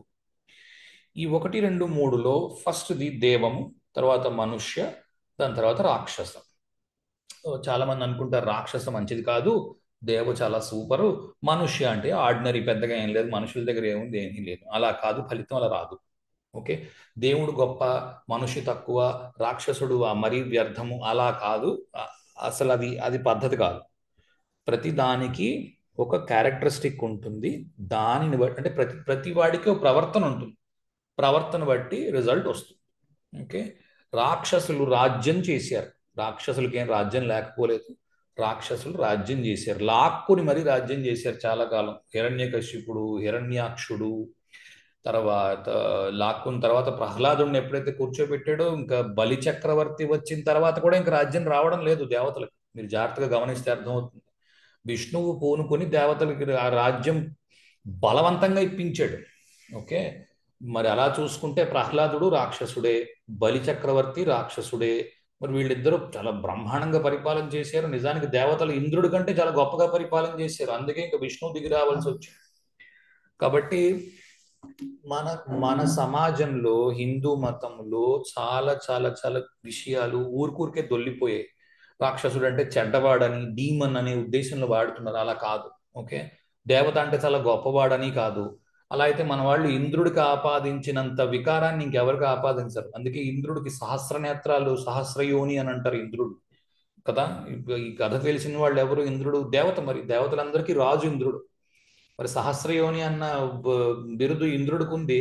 ఓహో, చాలా గొప్పగా పరిపాలించాడు అన్న బిరుదేమో మహాబలికి ఉంది. ఓకే, మిగిలిన మతాలని చూసిన తర్వాత మన వాళ్ళు ఏమనుకుంటున్నారంటే దేవుడు అంటే గొప్పవాడు, రాక్షసుడు అంటే చెడ్డవాడు, మనిషి అంటే వ్యాస్టిగాడు అనుకుంటున్నారు. అలా కాదు. ప్రతి దానికి ఒక ఒక క్యారెక్టరిస్టిక్ ఉంటుంది, దాని నుంచి ఫలితం వస్తుంది. ఓకే, నారద్ మహాముని ఏం చేస్తాడో ఫస్ట్ చూడండి. త్రిలోక సంచారి అతను. ఫస్ట్ అన్ని లోకాలు తిరుగుతాడు. ఓకే, తిరగడం అతనికి చాలా ఇష్టం. All right. సో ఈ తిరగడము, మెసేజ్ ఇవ్వడం, రైట్, ఆయన ఒక లోకంలో జరుగుతున్న వార్తని మరొక లోకానికి ఎప్పుడు చేరవేస్తూ ఉంటాడు. ఓకే, కాన్స్టెంట్ గా తిరుగుతూ ఉంటాడు. ఎప్పుడు నారాయణ మంత్రము నోటి మీద జపిస్తూ ఉంటాడు. నారాయణ ఇదంతా నీ లీల అంటూ ఉంటాడు. మీరు కావాలంటే పాత సినిమాలు ఏమైనా చూడండి, నారదుడు కనిపించిన సన్నివేశాలు ఎప్పుడు అంటే, మనం కొంత జోకర్ని చేసాం నారదుడిని. నిజానికి నారదుడు ఏ రకంగానూ జోకర్ కాదు. ఓకే, నారదుడు బ్రహ్మమానస పుత్రుడు. అంతా ఇంత కాదు, త్రికాల వేది, అన్ని తెలిసిన వ్యక్తి. ఓకే, ఆ, కనుక దీన్ని మీరు గంభీరంగా చూడవలసి ఉంటుంది. కాన్స్టెంట్ గా విష్ణు భక్తుడు, త్రికాల వేది అంటే జరిగింది జరగబోయేది అన్ని తెలిసున్న వ్యక్తి. ఎప్పుడూ కూడా ఆ, ఏ పని చేసినా లోక కళ్యాణం కోసం చేస్తాడు. ఇదొకటి కూడా ఇంపార్టెంట్. ఓకే, కలహ భోజనుడు అనే బిరుదు కూడా ఉంది. క- ఇద్దరికి మధ్యన తంపులు పెట్టడము, రైట్, ఇది లీలలో భాగము. భగవంతుడి లీలలో భాగంగా నారదుడిని ఉపయోగించుకొని చేసిన లీలలు చాలా ఉంటాయి. ఓకే, రావణాసురుడికి భూకైలాస్లో చూస్తారు మీరు. అది నిజం అవనియండి, అవనీయకపోండి, లేకపోతే వాల్మీకి రాయలేదు అనుకోండి, రాసాడు అనుకోండి, ఏదైనా సరే నారదుడు ఒకవేళ ఉండి ఉంటే అలాగే చేసి ఉండేవాడు. ఓకే, రావణాసురుడి మతి భ్రమింపజేసి సీత అంతటి అందగత్తె లేదని చెప్పి, సీత ఎక్కడే ఉందని చెప్పి, లేకపోతే పార్వతి అంతటికి అందగత్తె లేదని చెప్పి పార్వతిని తీసుకొని వెళ్ళిపోతున్నట్టు మనకు చూపిస్తాడు చూడండి. నారదుడు ఆ తర్వాత మళ్ళీ మళ్ళిస్తాడు. ఈ మళ్ళింపు చర్య నారదుడు చేసేది, ధర్మ సంస్థాపన.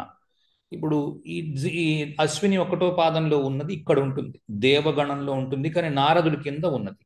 ఓకే, ఎందుకంటే అశ్విని మేషంలో మరో చోట కూడా మీకు అశ్విని నాలుగో పాదం ఉంది, ఇది కూడా దేవలోనే ఉంటుంది, కానీ అది అగస్త్యుడి దగ్గర ఉంది. ఓకే, ఇది అశ్విని ఒకటో పాదము, రెండో పాదం, మూడో పాదం, నాలుగో పాదం, రెండు దేవములు, ఒక మనిషి, ఒక రాక్షస, ఇలా వచ్చాయి. మిగిలిన వాటికి మనిషి, రాక్షస, దేవ, మనిషి. ఓకే, భరణిలోని రెండు మనుషులు వచ్చారు. అలాగే కృతికలోని రెండు రాక్షసులు వస్తారు. ఓకే, దేవ ఇక్కడ రెండు దేవలు వచ్చాయి. దాన్ని బట్టి కూడా నక్షత్రాన్ని కొంత అర్థం చేసుకునే అవకాశం ఉంటుంది. ఇప్పుడు దేవలో ఉన్నది ఏం చేస్తుంది అంటే, నారదుడు దేవుడు రెండు కలిపి చూడండి. దేవతలకి నారదుడు ఏం చేశాడు? ఓకే, ఇంద్రుడు రాజ్యం పోగొట్టుకున్నాడు, నారదుడు ఎప్పుడు ఉపదేశం చేశాడు, ఇలా చెయ్యి, ఇలా చెయ్యి, నీకు రాజ్యం తెచ్చుకోవచ్చును, క్షీరసాగర మథనం చెయ్యి అని చెప్పింది నారదుడు. ఓకే, అలాగే వృత్రాసురుడిని చంపాలి అని అన్నప్పుడు వృత్రాసురుడిని ఎలా చంపాలి అన్న దానికి కూడా బృహస్పతికి, మన ఇంద్రుడికి, ఇద్దరికి ఉపదేశం ఇచ్చింది కూడా నారదుడు. ఓకే, అలాగే చాలా పనులు దేవతలకి చేసి పెట్టి ఉంటాడు. ఓకే, కనుక దేవతలు ఏం చూపిస్తారు, దేవతలు ఏం చేస్తారు? దేవత ప్రత్యక్షం అయ్యాడు అనుకో అంటారు. అంటే ఏంటంటారు? దేవత ప్రత్యక్షం అయితే ఏం చేస్తాడు? వరాలు ఇస్తాడు. కాబట్టి అశ్విని ఒకటో పాదంలో ఉన్న వ్యక్తి తాను వరాలు ఇస్తూ ఉంటాడు మిగిలిన వాళ్ళకి. ఓకే, ఇది మంచిదా అంటే ఖచ్చితంగా కాదు. ఎందుకంటే వీళ్ళు ఇతను సంపాదించుకోడు, కానీ వేరే వాళ్ళకు వరాలు ఇచ్చే అవకాశం ఉంది. ఓకే, నెగటివ్ సెన్స్లో చెప్తున్నా. ఓకే, కనుక దేవలో ఉంటే చాలా మంచిది. ఓకే, ఫస్ట్ థింగ్, దేవ చాలా మంచిది. మనుష్య మధ్యమము, రాక్షస అధమము కాదని నేను అనట్లేదు, కానీ ఇది పరాశరుడి సమయంకి సంబంధించింది.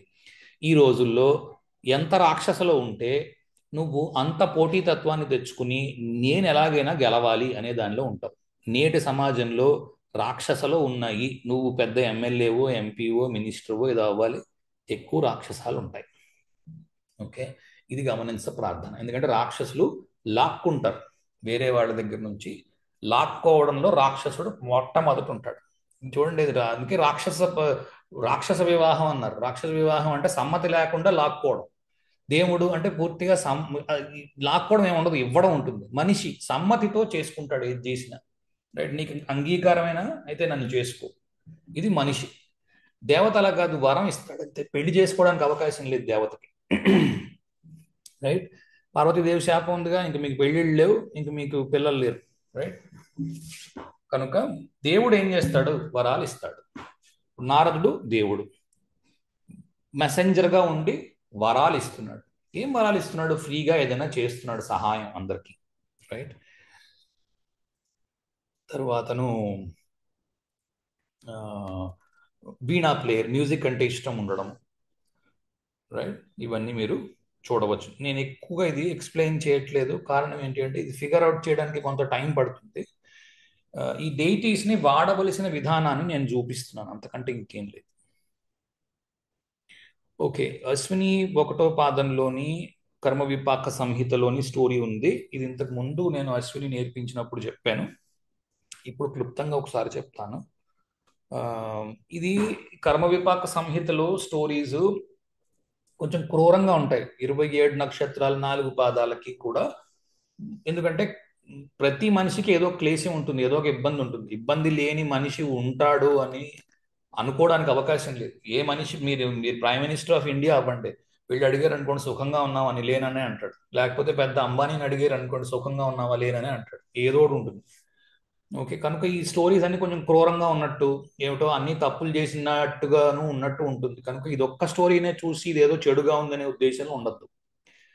ఇవి పూర్వజన్మల్లో చేసిన వాటిల్లో నుంచి ఏమేం ఫలితాలు వస్తున్నాయి అన్నది 27 నక్షత్రాలకి 4 పాదాలు 108కి 108లో తప్పులు మాత్రమే ఇచ్చినది ఇది.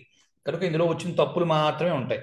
ఇది తప్పులు పట్టడం మాత్రమే, అందుకని ఏదో నెగిటివ్గా ఉన్నట్టు ఉంటుంది. అలా నెగిటివ్గా ఉంటుంది అనే ఉద్దేశంలో ఉండకండి. ఎందుకంటే ఏం తప్పుందో తెలిస్తే ఆ తప్పును సరిదిద్దుకోవడానికి ఏమంటారు, పరిహారం ఏం చేయొచ్చో తెలుస్తుంది. అందుకు సరే, ఒక మంచి బ్రాహ్మణుడు ఒక ఆయన ఉండేవాడు. బాగా రూపంలోని గుణంలోని అన్ని తెలిసినవాడు, వేదాలు అన్ని చదువుకుని ఒక ఆయన ఉండేవాడు. అతనికి ఒక భార్య ఉండేది, విశాలాక్షి అని. ఆవిడ క్షత్రియ వంశంలో పుట్టి బ్రాహ్మణుడిని చేసుకుంది. ఆ రోజుల్లో అలాంటి కట్టుబాట్లు ఉండేవి. బ్రాహ్మణుడు 4 వర్ణాల్లో ఎవరినైనా స్త్రీని స్వీకరించి పెళ్లి చేసుకోవచ్చును. ఈనాటి కుల వ్యవస్థకి ఇది సరిపోదు. ఓకే, ఇది చాలా కాలం పాత విషయం, ఈనాటి సంగతి కాదు. కనుక దీన్ని మీరు ఇలాగే ఈ రోజు జరిగిన కథలాగా, ఇది కథలాగా అన్వయం చేసుకోవడానికి పనికిరాదు. ఇందులో ఉన్న సారం గ్రహించాలి. సారం లాస్ట్లో చెప్తాను. నాకు తెలిసింది, మీకు ఎవరికైనా కూడా ఏదైనా తెలిస్తే యాడ్ చేద్దరు దానికి. సరే, ఈ వీళ్ళిద్దరికి, ఈ బ్రాహ్మణుడికి ఈ క్షత్రియ కులంలో పుట్టిన విశాలాక్షి అనే ఆవిడికి నరహరి అనే కొడుకు పుట్టాడు. ఈ బ్రాహ్మణుడు కొడుకు పుట్టిన తర్వాత సత్కర్మ నుంచి తొలగిపోయి చెడు కార్యాలు మొదలుపెట్టాడు. రోగాలతో బాధపడేవాడు. అతనికి లగ్న శర్మ అనే స్నేహితుడు ఉండేవాడు. అతడు ధనవంతుడు, పిల్లలు కలవాడు. ఈ లగ్న శర్మ అతని దగ్గరికి వచ్చాడు. వచ్చినప్పుడు అతను ధర్మ పరిపాలన చేస్తున్నాడు. అతని దగ్గర చాలా బంగారం ఉంది, ఈ లగ్న శర్మ దగ్గర. ఈ బంగారం అది చూసి లోభంలో పడ్డాడు. ఈ ఈ లగ్న శర్మని చంపేస్తే ఈ బంగారం అంతా నేను దోచేయచ్చు అని. ఈ లగ్న శర్మని అతని కొడుకుని ఓ రోజు పిలిచి ఆ బంగారం అంతా లూటీ చేసి అతన్ని చంపేశాడు. చంపేసిన తర్వాత ఆ డబ్బంతా మొత్తం ఆవిరైపోయింది. ఎక్కువ కాలం రాలేదు, డబ్బంతా ఖర్చు అయిపోయింది. ఎంతసేపు ఉంటే వ్యసనాలకి, చెడు చెడు పనులకి ఖర్చు పెడితే తొందరగా ఖర్చు అయిపోయింది. కానీ ఆ ఖర్చు అయిపోయిన దాంట్లో కూడా, దోచిన దాంట్లో కూడా 6వ వంతు తీసుకొని వెళ్ళి ఒక విష్ణు ఆలయంలోని భక్తితో, శ్రద్ధతో విష్ణువు కోసం దానం చేశాడు. ఓకే, కొద్ది రోజులు పోయిన తర్వాత, కొన్ని సంవత్సరాలు పోయిన తర్వాత అతని భార్య మరణించింది. దాని తర్వాత ఇతను కూడా మరణించాడు. ఓకే, యమధర్మరాజు తీసుకొని వెళ్ళి ఘోర నరకంలో పడేసాడు. 70,000 యుగాల పాటు నరకయాతన అనుభవించాడు. ఆ తర్వాత తను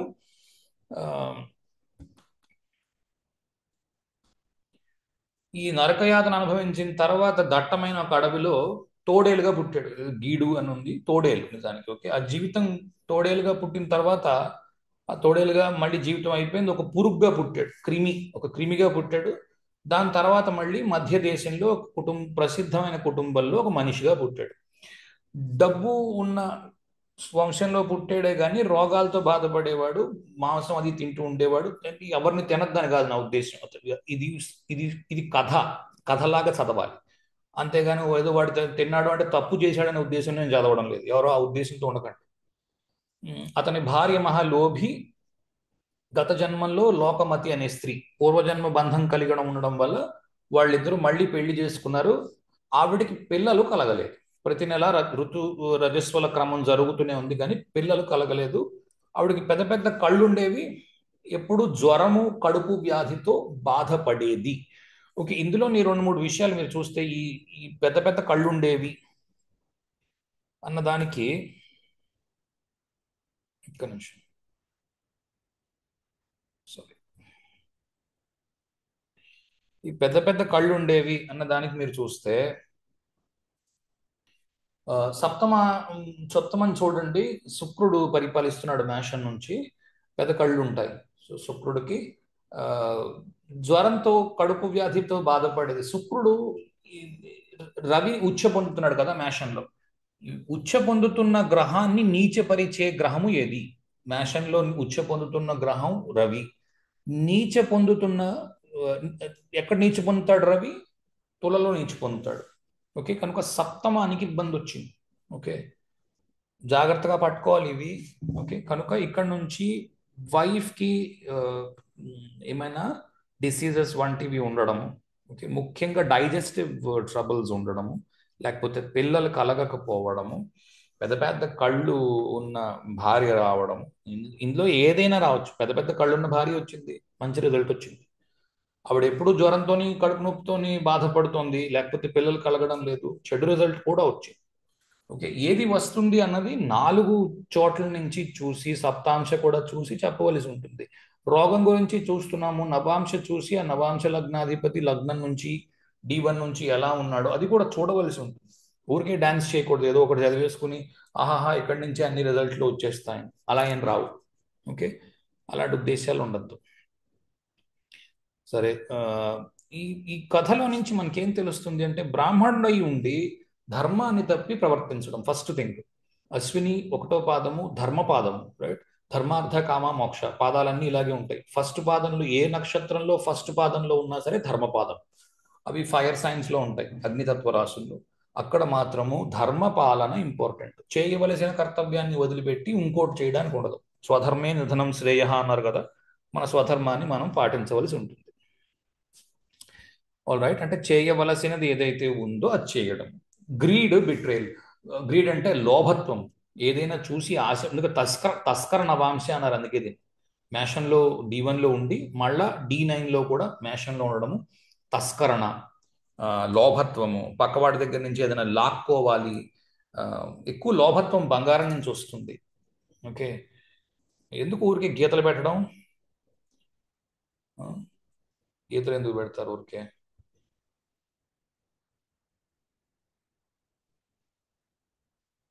లోభత్వము బంగారానికి చిహ్నము. ఓకే, బంగారం లోభత్వానికి చిహ్నం.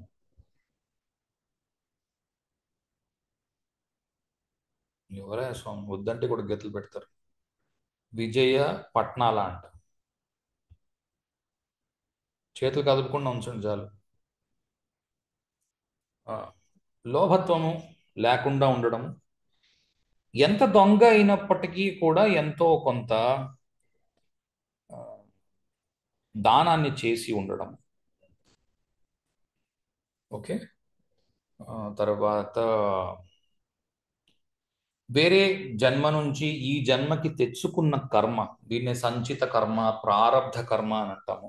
ఈ సంచిత కర్మలోని కొంత భాగాన్ని ప్రారబ్ధ కర్మగా జనరల్ గా చెప్తారు. అంటే ఈ ఈ జన్మలో ఎంతైతే మనము అనుభవించడానికి ఒప్పుకొని వచ్చేమో, అలాంటి వాడిని అడిగితే నేనైతే ఒప్పుకొని వచ్చేమో అంటాం. ఎందుకంటే పైన పంపించే ముందు అడుగుతాట, ఒరే బాబు నీకు ఇంత సంచిత కర్మ ఉంది, ఇందులో నుంచి ఇంత ఇచ్చి పంపించమంటావా అని. అంటే కొందరు అంటారట, బాబోయ్ నేను ఇన్ని మాటలు ఈ బాధలు పడలేను కానీ ఓ పని చేయి, మొత్తం నాకు ఈ జన్మలోనే పడేసి తెచ్చి నన్ను పంపించేయి అంటాడు. అందుకే చూడండి అష్ట కష్టాలు అన్నారు, అందుకే అలాంటి వాళ్ళు అష్ట కష్టాల్లో ఉంటారు. అంటే మళ్ళీ మరో జన్మ లేకుండా నాకు ఈ జన్మలోనే అన్నీ పెట్టేయి, అన్నీ ఈ జన్మలో అనుభవించేస్తాను అంటారట కొందరు. సరే అయితే మరి భరిస్తావో లేదో చూసుకో అంటే, ఆ లేదు నేను ఒప్పుకుంటున్నానని సంతకం పెట్టేసి ఇస్తే మొత్తం అంతా తీసుకుని వచ్చి ఒకే జన్మలో పడేస్తాట అంతా. ఆ జన్మ కూడా మోక్ష సాధనకి వాడుకోకుండా అప్పుడు కూడా మళ్ళీ తప్పులు చేస్తే దీన్ని మళ్ళీ ఇంకో కొత్త మరో జన్మ ఎత్తి మరొకటి చేయవలసి ఉంటుంది.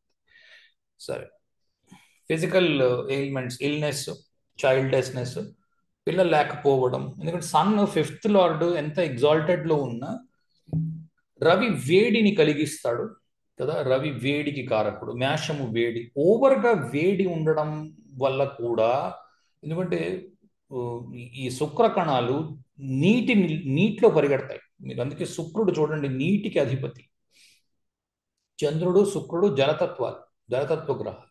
అందుకే రవి దాంట్లోకి రాగానే ఇబ్బంది పడుతున్నాడు, రైట్. ఒక చోటకి వచ్చినప్పుడు చంద్రుడి ఇంట్లోకి వెళ్ళినప్పుడు డైరెక్షనల్ స్ట్రెంగ్త్ కోల్పోతున్నాడు ఫోర్త్ హౌస్ లో, సెవెంత్ హౌస్ లోనేమో నీచ పొందుతున్నాడు కదా.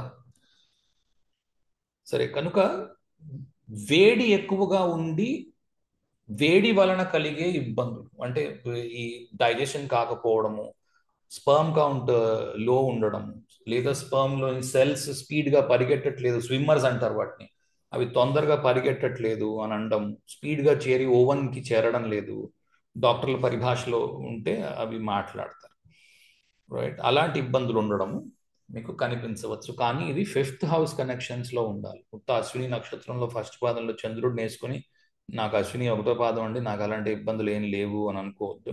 ఉండవు. కారణం ఏంటి అంటే అలా కాదు చూసే పద్ధతి.